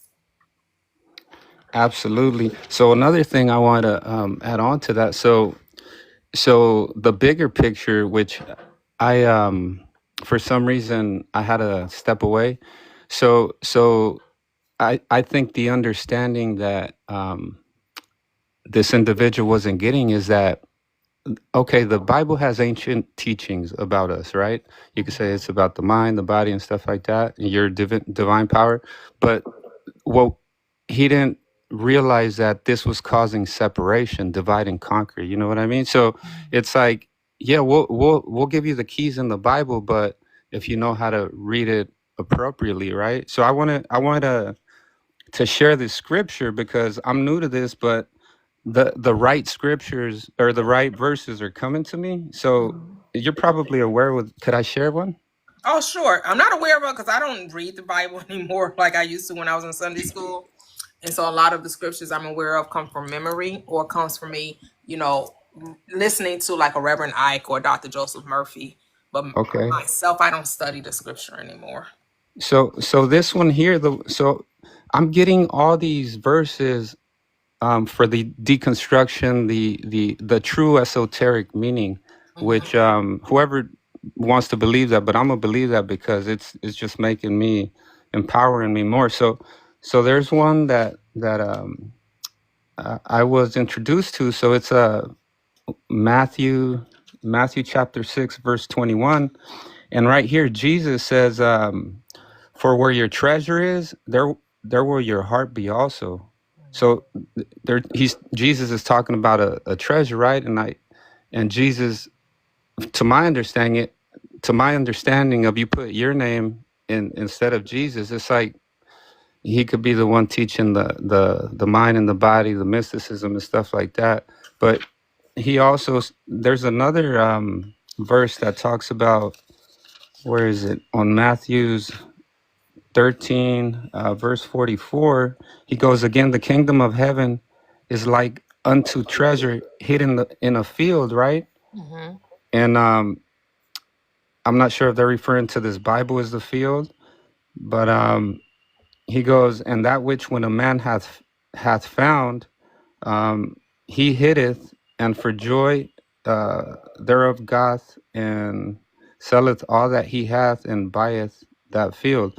So me, just the language is hard for me to understand, but I guess I come to understand that the treasure is in this book, which is the divinity of yourself. You're all knowing, right? Um, but that's all I wanted to share. I mean, Okay, but I can give you another script that'll tell you where the treasure is hidden. see We that have yeah, this yeah. treasure hidden in earthen vessels, said Paul. Ooh, what verse is Oh, wait a that? minute. What's the earth? I gotta look it up. What chapters? I What gotta I gotta look it up. So what's the earthen vessel? ourselves? Yep. Mm-hmm. It's not in no book. It's not in the book.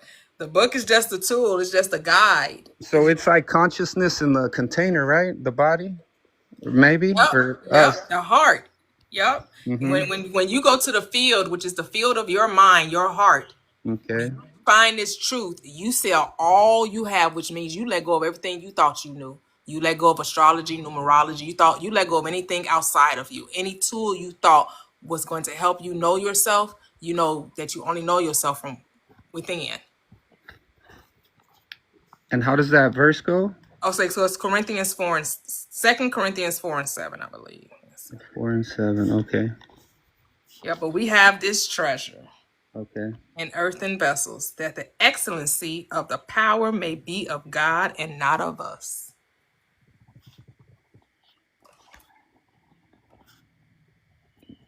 I was writing it down, but see that.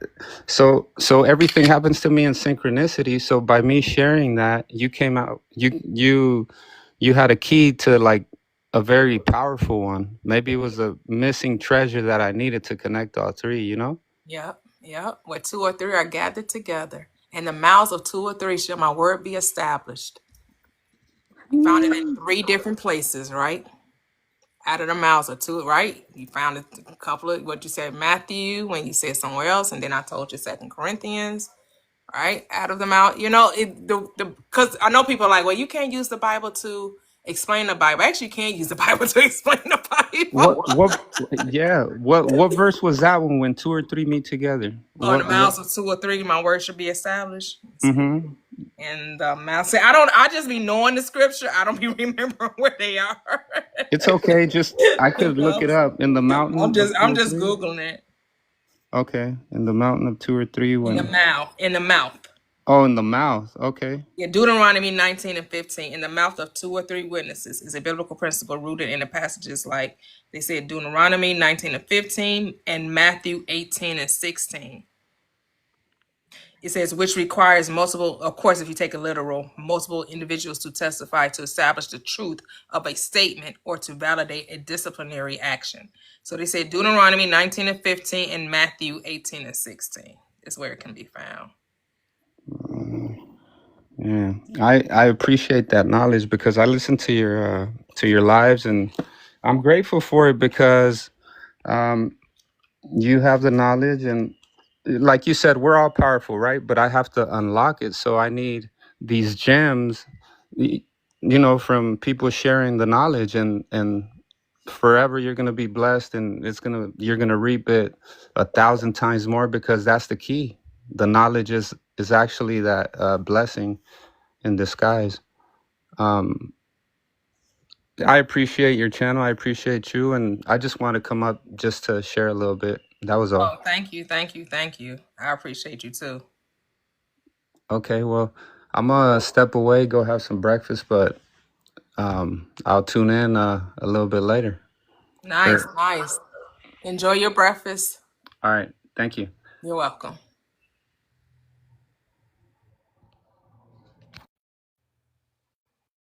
That's not illogical because is psychology not a science?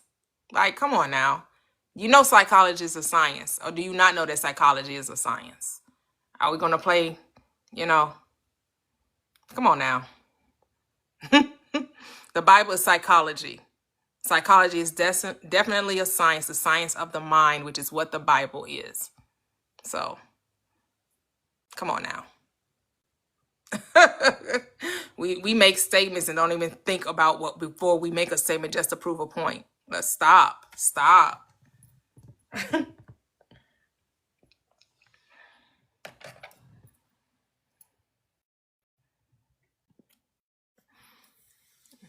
Oh, it's not me, Tamar. It's not me. I'm just a vessel. I'm just your reflection. It's like we wanted to know this, and then I just, I'm just a conduit. I'm just a channel. I'm just a.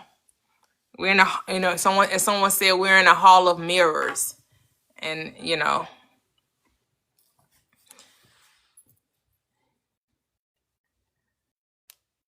I take no credit. No credit.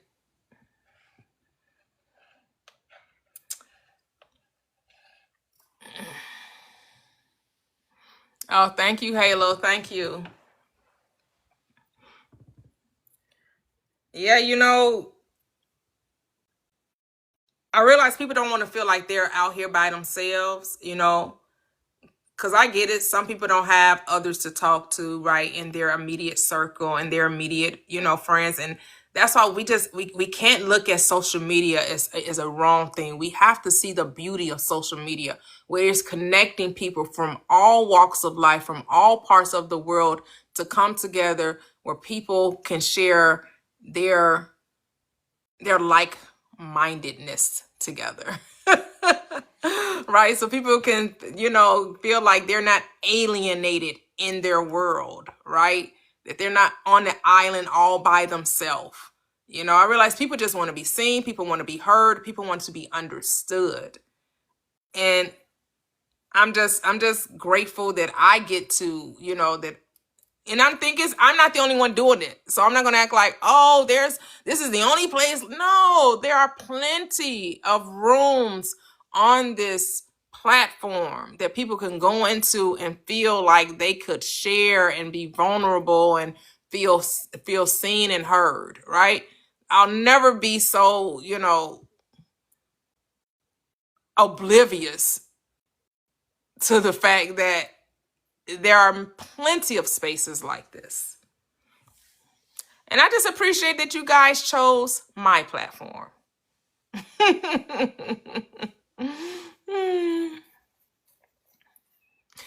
Yes, peace and blessings, Sandy. Welcome, welcome. Yes, Nicholas. That's it. Because people was ready to be free, right? They were ready to free their minds. Free your mind and the rest will follow, right? People were ready to be free. They were like craving this. They was like, man, I was locked in a gilded cage. I was just like, I was lost in the sauce. I was lost in this world of illusion. And I was making it seem so real. And the whole time, it's just my imagination once again, running away with me. We was letting our imaginations run away from us, not realizing we were creating everything that we like Lala said before she dropped. If it was warfare, we were creating the warfare. If there was difficulty and hardship, we are responsible for that. We were doing it to ourselves and we didn't even know it. What you mean? You just don't know how? Of course. Just click that go live button. You go to your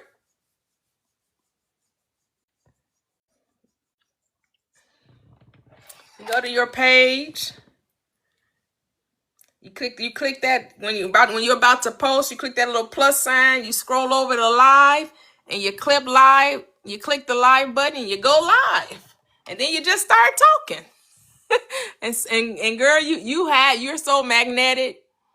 You're going to have a room full of people chomping at the bit, wanting to hear, hanging on your every word.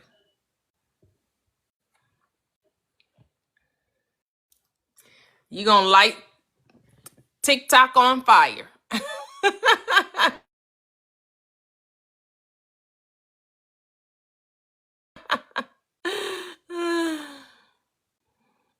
Oh, really, MGD?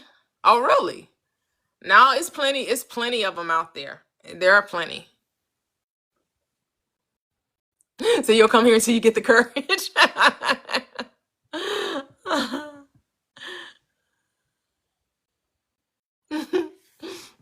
Yeah, I've been in other rooms, other chats, where, this, it may not be set up the same way, but there are plenty of platforms that do speak to this on TikTok.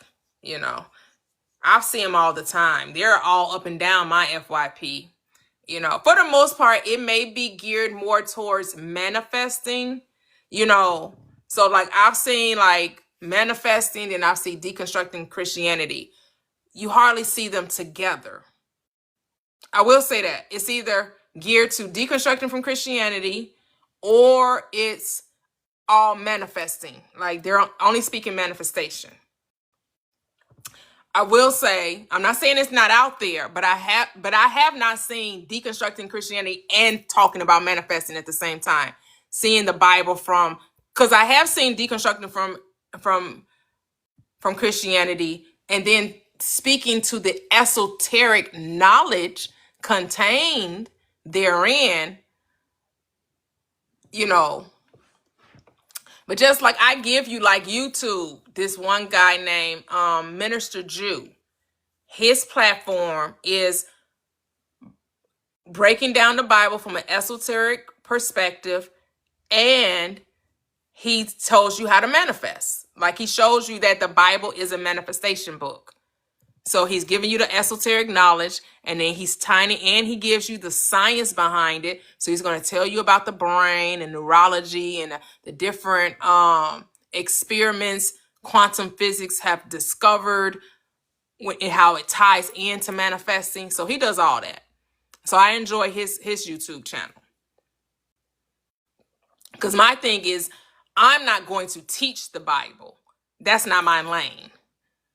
So I'll listen to Mr. Jew. His channel is called The Imagination Guru on YouTube. I'll listen to Reverend Ike. I'll listen to Bill Donahue. Like they've already did the heavy lifting. They've already, read all the books, did everything, broke it down. So I'll just listen to them. Like I don't have to recreate the wheel. I don't have to also teach it when there are people that's already doing it. I'm just here to like simplify it for you. Like after they did all of the research, after they did all of the reading all the different books, breaking down the concordance, giving you all the symbology, I just come and I just say, okay, they did all that. Here's the simplicity of it. Just think differently. Just make a decision. That's it. Take all the fluff, take all the technique, all of that. You can use the techniques. Are they necessary? No, because the only thing that's necessary is that you make a decision, and then just persist in that decision. Don't concern yourself with the how. Don't concern yourself with the when. Just decide, this is what I want. This is what I want to experience, and then go your way in peace. You talk about it, you imagine it. Whatever you need to do to get yourself to believe in it. And so everyone has their own way. We call them techniques, but it's something we normally do, right? Writing down your desires, to me, isn't a technique. You write stuff down anyway. You've been writing stuff down since you went to school. You were told to write down your thoughts. Well, you're just doing it again to manifest your reality. You're already writing down thoughts. You already, when you was in school, taking newspaper clippings or magazine clippings and putting paste or glue on it and sticking it to a board. You're already doing that. And so now they call it vision boards. Now they gave it a name. You are already getting up in the morning, looking at yourself, talking to yourself. Now they call it a mirror technique. But weren't you already looking at yourself like, oh my goodness, maybe I need my hair did. Oh my goodness, maybe I need to try some different type of cleanser to cleanse my face. Or, I really need to go to the dentist, whiten my teeth. Whatever, you were already talking to yourself in the mirror. Now you're just doing it purposefully. Reminding you how awesome you are. Like, this is stuff you're already doing it, and we're trying to call it a technique when you are already doing these things. Hello, Janae. Say, what's his name again? The name of the YouTube channel is The Imagination Guru. His name is Minister Jew, J-U, like short for Jermaine. Like, I don't know, those of you that may have grew up when someone's name was Jermaine, they call him Juju. He just shortened it to Jew. He's also on Instagram as well, I believe, as The Imagination Guru too. I think he's on Instagram as well. I don't follow him on Instagram. I'm just subscribed to his YouTube channel. But I also listen to Bill Donahue. Like I said, I love Joseph Murphy. I was heavily listened to Neville Goddard. I don't listen to Neville Goddard as much anymore, but I was like, for 7 years, I like heavily, consumed a lot of his lectures and books. Yes. Yep. J-U. Hey. Is that bomb? Is that how you say that? A beham? Bam? Is it bam? Hey, Belle the Goddess. So how do I have discipline with changing my mindset? Just do it. Here's the thing. It's not about changing your mindset. It's more about deciding what it is you want. So I think we think it's something we have to work at when it's just something we just have to decide. You just have to ask yourself, what is it that you want? And then persist in that.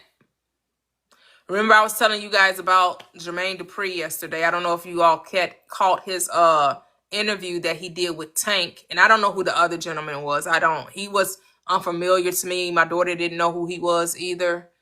But it was three of them. The interview was like 3 hours long. And they said he didn't even get to everything. She said he didn't talk about Mariah Carey. He didn't talk about Janet Jackson. He left so much. They was like, we need a part 2. It was a 3-hour conversation. And he didn't even get to Mariah and to Bow Wow and to Janet Jackson. He left so much on the table that they didn't even get to eat. I'm like, and it was a 3-hour conversation. And he was just showing you there was no rules to way he brought success and experienced success. He just decided this is the life he wanted, and he didn't take no for an answer. He persisted in it. And when things didn't seem to not go the way he thought it was going to go, or he had to keep, banging out writing and producing, and if a song didn't seem like it was quite right, he didn't like give up on it. He persisted in it. That's how we have to be. Like, even when things appear not to be going the way you think it should, this is where the rubber meets the road. This is where the fork of the road comes. Are you going to faint and fall out? Or are you going to be like the script says, do not grow weary in well-doing, for you shall reap if you faint not. Too many people be fainting. Too many people give up. Oh, it didn't happen in 2 weeks. Oh, it didn't come in 6 months. Oh, it didn't. Listen to, if Amadi is still in the chat, Amadi told us about her story about manifesting her $78,000 bus. And she got it in 5 years. Most people would have fell out 5 years. Thinking that the time, which is an illusion, is the benchmark. We say time is the illusion, but then we use it as a benchmark. And say, well, if it ain't happened in 6 months, if it happened in a year, you might well give up on that. You might as well call that a lost cause. Because if it ain't happened in 2 years, then you might as well let that go. People will make you deter you just because it's not happening in a time frame in which you think.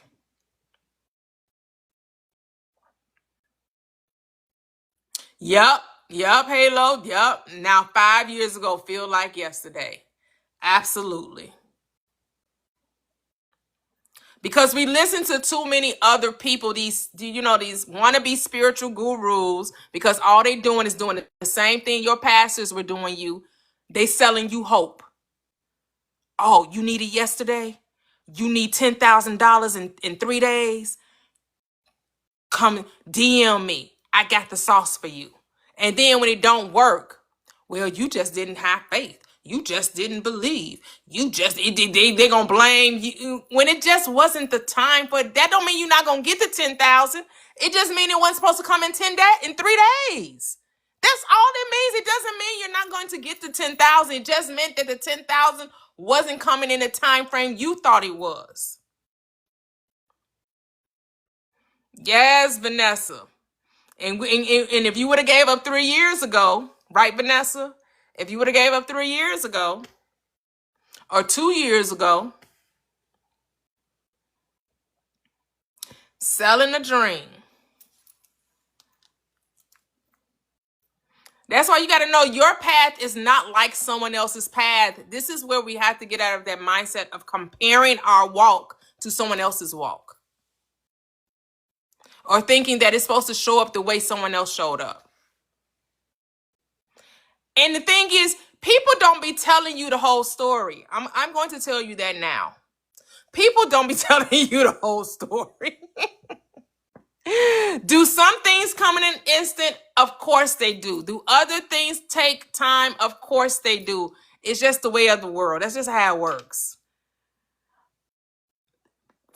This just how, like, Jermaine Dupri took him 2 years to get Criss Cross's album together. But then when it came out, there was a big hit.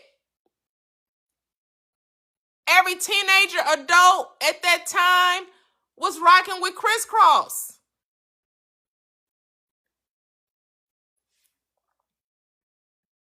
But had he been like, oh, this only takes 6 months, or, I should have my hit, no, he was willing for it to be perfected. He kept going back to the drawing board, kept going back within his mind, like, okay, no, it can be better. No, this ain't it, because he said he would play music and look at people's response to it, but he wouldn't tell people that's what he was doing. But that's what he was doing. He would do the music. He was play the music in his home. And he could tell if you rocked with it by your response to it. And he would say within himself, no, that ain't it. Cause they're not feeling that. I don't see that glisten in their eye. I don't see, they're not rocking at it. So I gotta fine tune this. I gotta go back to the drawing board. I gotta make it where it's no second thought. Like when they hear it, they know that's it. That's how that was his thing. That's how he did his thing. That's how he knew for himself what was going to be a great hit and what wasn't going to be a great hit.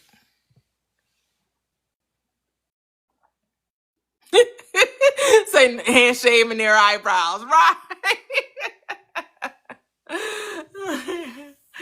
Right, Janae, yeah. Because the thing is, you're testing yourself.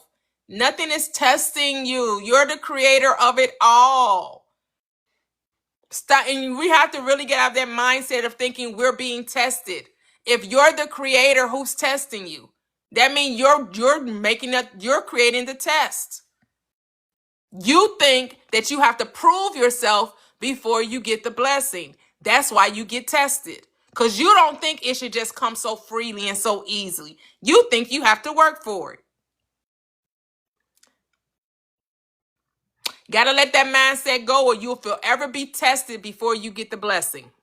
You'll always get tested before you get the blessing. If you think you have to work for it or prove worthiness for the thing you ask for, like you asking for just that isn't enough.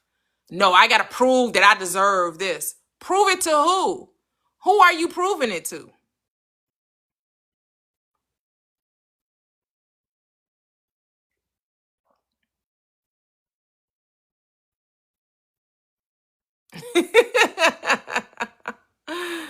Yup. And especially that feeling the need to heal. Woo.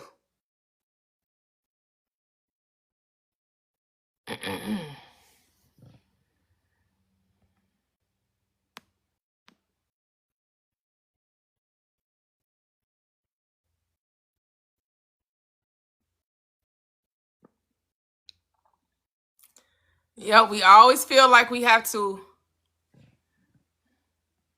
We always feel like we have to prove something. There's nothing to prove. You just need to look at testing as you're trying. Like Hey, Miss Toyia. hey, stay to myself. You got to look at whatever test it is. It's just like you're seeing if it works, not to make you stumble and fall or miss your mark. That's not what's going on.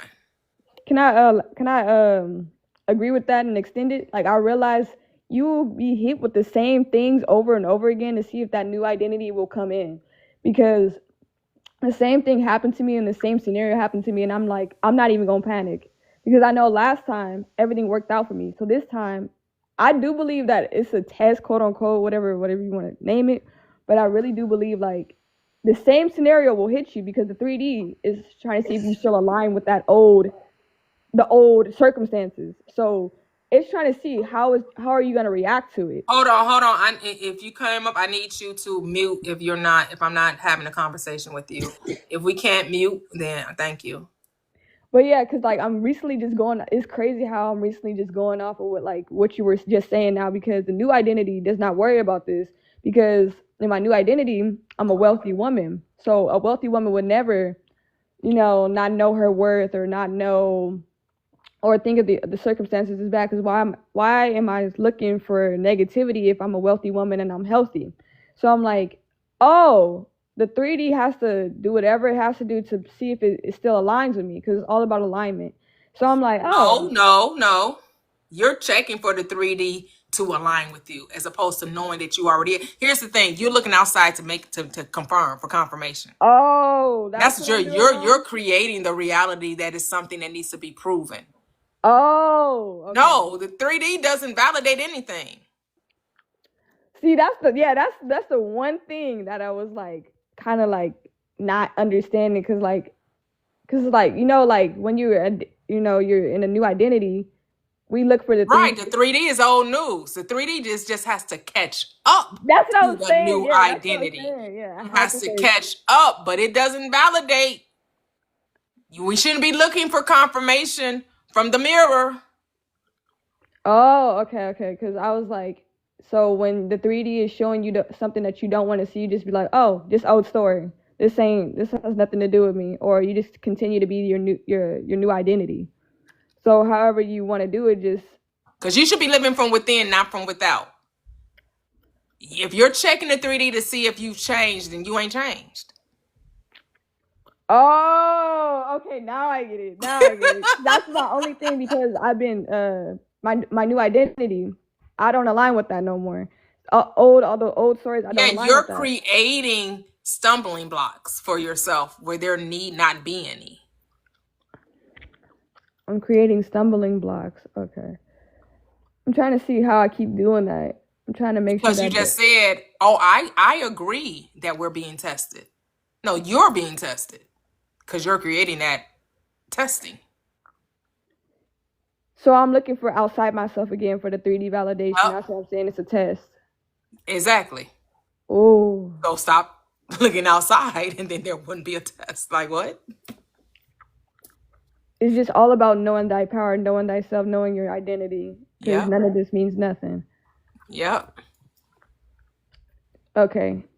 That's what all I got to work on. So thank you. Oh, you're welcome. And the thing is, it's not even working on. It's just deciding that's who you are, and you're not, and you're just living your life. You're not looking for it, because as long you can't find what you don't think is there. Oh. You keep looking. Is it there? Is it there? Did I change? Hell no. No, you haven't changed.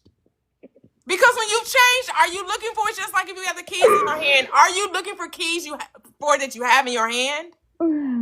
If the keys are in your hand, are you checking this to make sure they're in your hand? No. You already know they're in your hand. You would already know. That is it. You would already know. Yeah, and I wanted to elaborate on like working for things and like, cause like other people like, oh, you don't have a job. Other people live their life the way they want to live their life. No judgment on yourself. That's been the hardest thing on most people, because they always want to go by these programs that when you get older, you're supposed to do this, supposed to do that. It's like, no, you don't have to.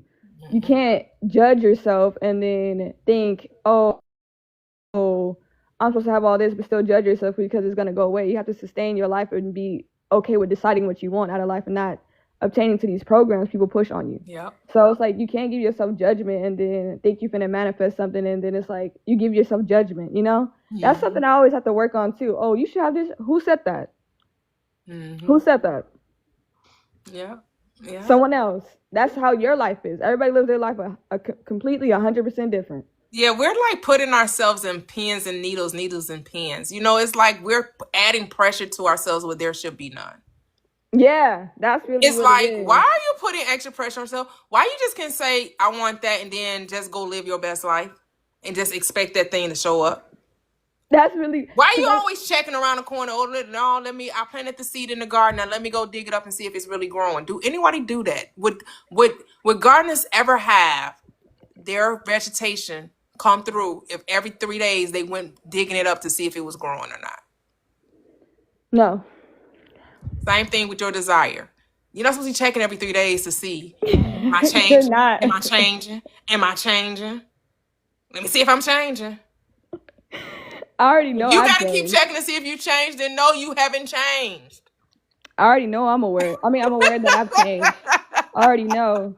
My nervous system has been, I don't know if you do about nervous system regulation. My nervous system is allowing, like, I was doing affirmations, and at first it's... We go with that nervous system regulation thing. They added something else to y'all plate to make y'all doubt yourself.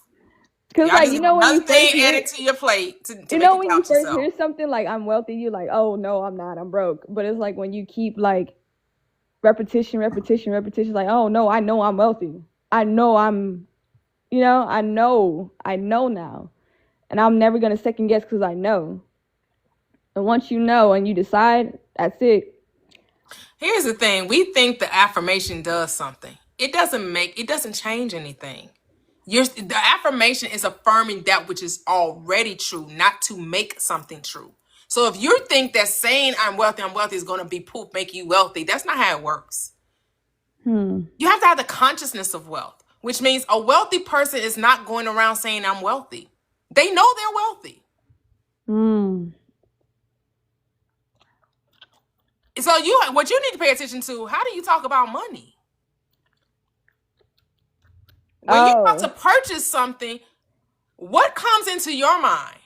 This costs too much. I don't have enough. I don't know how I'm going to pay for that. No, because a wealthy person doesn't have those thoughts. It's crazy. I just spend money like I have it. That's what I do. That's what wealthy people do, just spend it. But like, it's an investing. I say investing, like buying your favorite foods, and it's investment into your happiness. That's what wealthy people do. They buy whatever they want to do. They know it's coming back. They not checking that they don't have it. That part.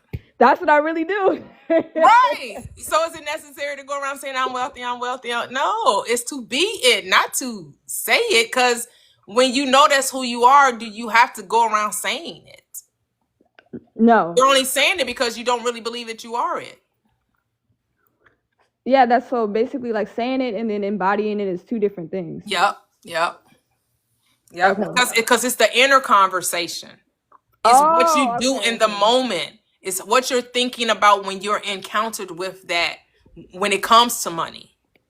Like when a Okay. bill comes due, are you nervous about paying it? Do you think, oh my goodness, this is going to take all of my money.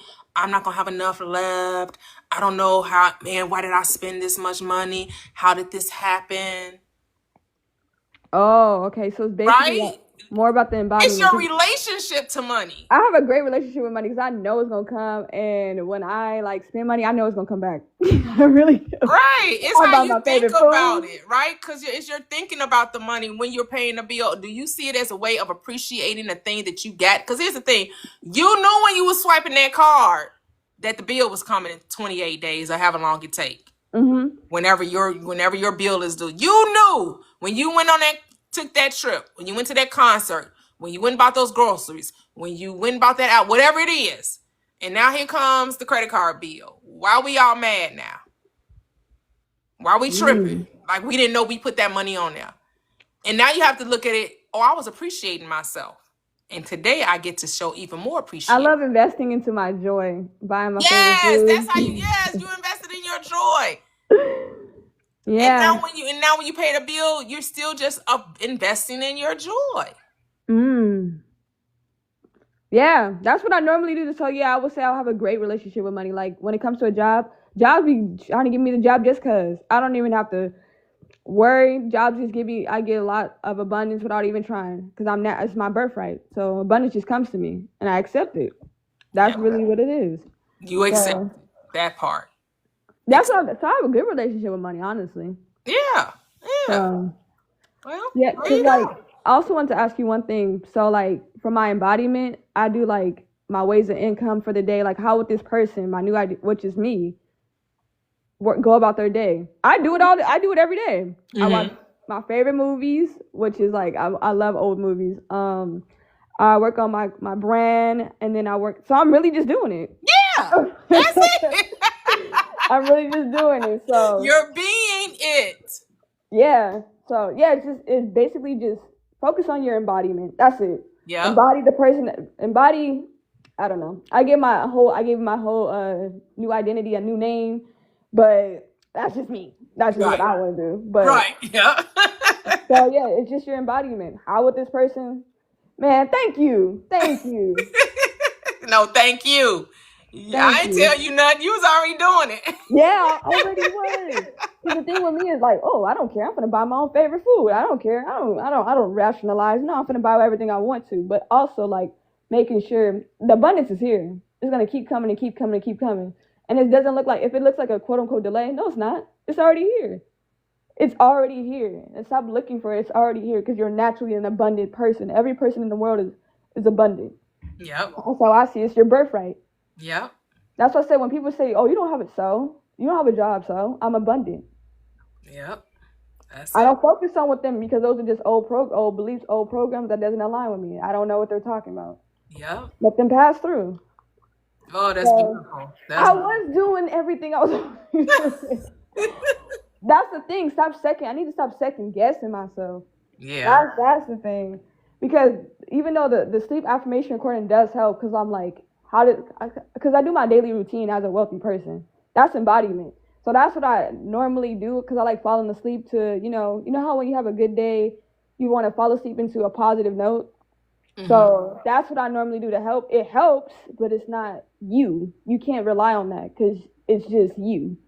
If you know what I'm saying. So yeah, that's why I wanted to do that. But it's just more so just do your daily. How would this wealthy, quote unquote wealthy person act? I mean, be all day. Yes. And I was doing it. Beautiful. Thank you. You're welcome. You're welcome. No, I don't want to stress you out. You want to? I'll be stressing you out, Miss Toyia. I'm sorry. No, you don't, girl. And I don't claim that. I ain't stressed out. I do have to subscribe to your master class. I call it master class, but I'm gonna be there. Okay. No worries. So thank you though. You're welcome. You are so welcome. All right. Okay, Koba, you can unmute. All right. Good day. Good day. How are you? Good. So I just want to find out something, right? So Mhm. basically you're saying that I just want to make sure we're on the same scale. You're saying that God, you don't believe in God, or you're trying just to say the book that the Bible is fake, or you don't believe in God. Which one? None of that. It's Right. not a which Not, one is none of it. or because you put the Bible is a mind science, it is a manifestation book. Yes, it's not a religious book. It's not a history book. So what you believe it is? Say that again. You say it's not a religion book, it's not a history book. What you believe it is? I have it on the screen. It's a mind science book. It's a psychology book. It's a spiritual book. Right. It's mentalism. Right. So you don't believe that somebody is doing something wrong if they're doing something wrong then. It's none of my business what people are doing. I could really care less. It only Okay. matters what I'm doing. I only care about me. I'm not about Okay. to get into these hypotheticals of what someone else's behavior is like. None of my business. I only care about my behavior. Okay, so you don't find somebody behavior, go find you. It's not, I don't again, I'm not here to judge other people and what they do with their body and their mind. Okay. Okay. Well, I can agree with that. So, yeah, you just find live life as you will. If you this type of person, you studying you, basically. I really couldn't hear what you said the last statement. So you just find you just living your life studying you. That's how you live your life. Oh yeah, yep. Okay. All right, darling. No, I can't contradict if that is the way you choose to live, darling. Yes. I Okay, think have that's a the blessed best way day. to live. I think that's the best way to live. But everybody has their free will to do, that a lot of people like to mind other people's business. But I Okay. mind the business that pays me. And since your business don't pay me, I don't mind your business. Okay. All right. Cool. Have a blessed day. You too. Thank you. Bye-bye. Bye. Hello, live, grow, and prosper.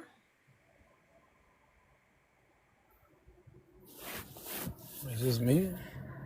Yes. Hello. Oh, Oh, you didn't mean to come up? I didn't. I'm sorry. I'm Oh, just that's listening. okay. That's okay. I'll drive. You said, wait a I'm just minute. What am listening I and doing up here, huh? yeah, I'm just listening and enjoying this all. Oh, okay. No problem. I'll drop you. All right. Thank you. Mhm.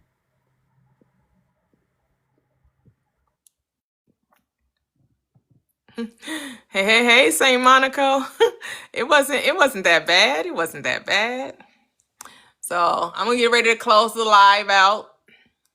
But I appreciate everyone for joining. Enjoyed the panel. Enjoyed everyone. Oh, it was beautiful today. We had a good time. Had a good time. Wonderful time. Thank you, thank you, thank you. Don't forget, Friday, we have, not Friday, Saturday, we have the book club, Busting Loose from the Money Game, open forum. Get the book. It will definitely bless you. It will definitely give you a different perspective on reality, on money, on life in general, reminding you that nothing exists outside of your perspective or perception. Everything flows from your own consciousness. You are consciousness itself experiencing being human or physicality or that which we call matter. And when you come to this realization that ain't none of this shit real, it will help you extensively, exponentially. Like you will let go of trying to do anything and just focus on being and whatever you're deciding to do. You're going to let go of expectation and judgment that things should go this way, things must be that way. When you realize that letting go of the how and getting bogged down with the when, man, you're going to see life just be so freeing. When you can totally let go of thinking things should be going a certain way. Reclaiming your power, remembering your power. And there's nothing to do, only to be. How freeing it is to put down the human game and pick up the God state.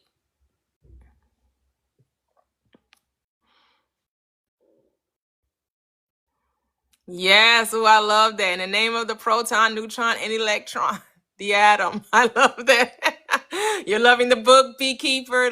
Yes, yes, yes. Oh, you're welcome. I am that I am. Yes, yes, yes. Merci. Merci beaucoup. Yes. And then we have every Wednesday, as States to Myself mentioned, we have every Wednesday, we come together and we do manifesting group sessions where we're just talking manifesting, manifesting, manifesting. And it's about simplifying it, understanding, like we get some really good gems where it's showing you, you don't have to do all of that extra work you thought you had to do. The only thing you have to do is decide what you want and then get out of the way of it happening. Get your plan B's out of the way. Get your buts, your ifs, and your ors out of the way.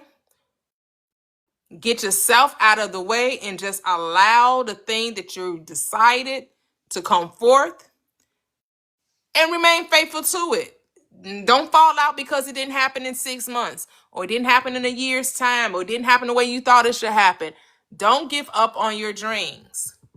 You can win as long as you keep your head to the sky. Be optimistic. You can win. You can win. You've already won. That's the amazing thing. You're already the winner. You already won. Just keep deciding that you've won. It just comes down to whatever you want. Just decide that it's already done. It's already yours. You do nothing to make it so. You don't have to figure it out. You don't have to, as I say, you don't have to bust a brain vessel trying to figure out what must I do. Your mind, your expanded self, your higher being will show you what to do. That's the beauty of this. That your mind will just tell you what needs to be done. And a lot of times you won't even know why you going to a certain place and why you deciding to do a certain thing and why you're putting this out or why you're going here. You don't know until after it's happened and you're like, oh, that's why I'm here at this dinner. I'm here at this dinner because I was supposed to meet this person for this thing that I talked about 6 months ago or 2 weeks ago or 2 years ago.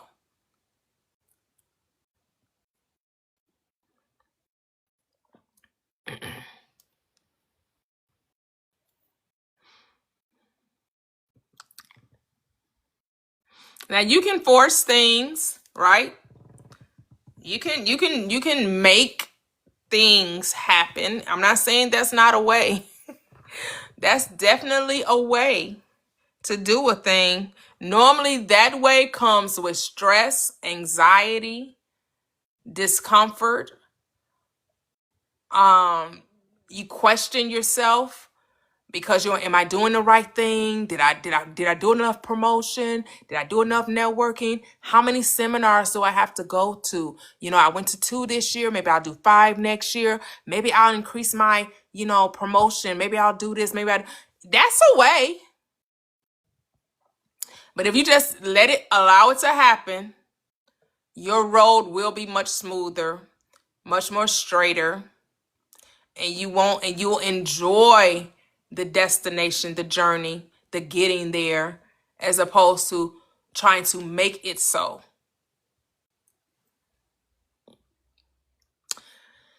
So good night, everyone. Tonight, the football season starts, so I will be watching Dallas and the Eagles. Dallas and Philadelphia tonight. Let's go, Jalen. Let's go, Dak. Have fun tonight. Again, busting loose from the money game and the group manifestation sessions. The busting loose from money game Saturday, 11 a.m. Central Standard Time.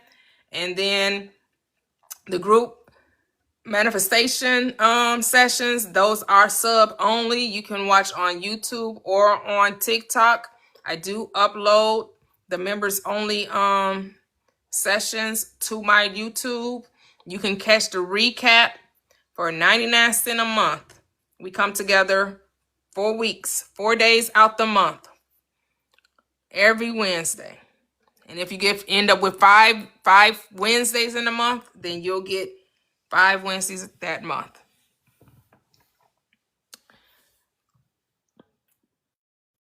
Thank you guys so much. Thank you. Enjoy the rest of your day.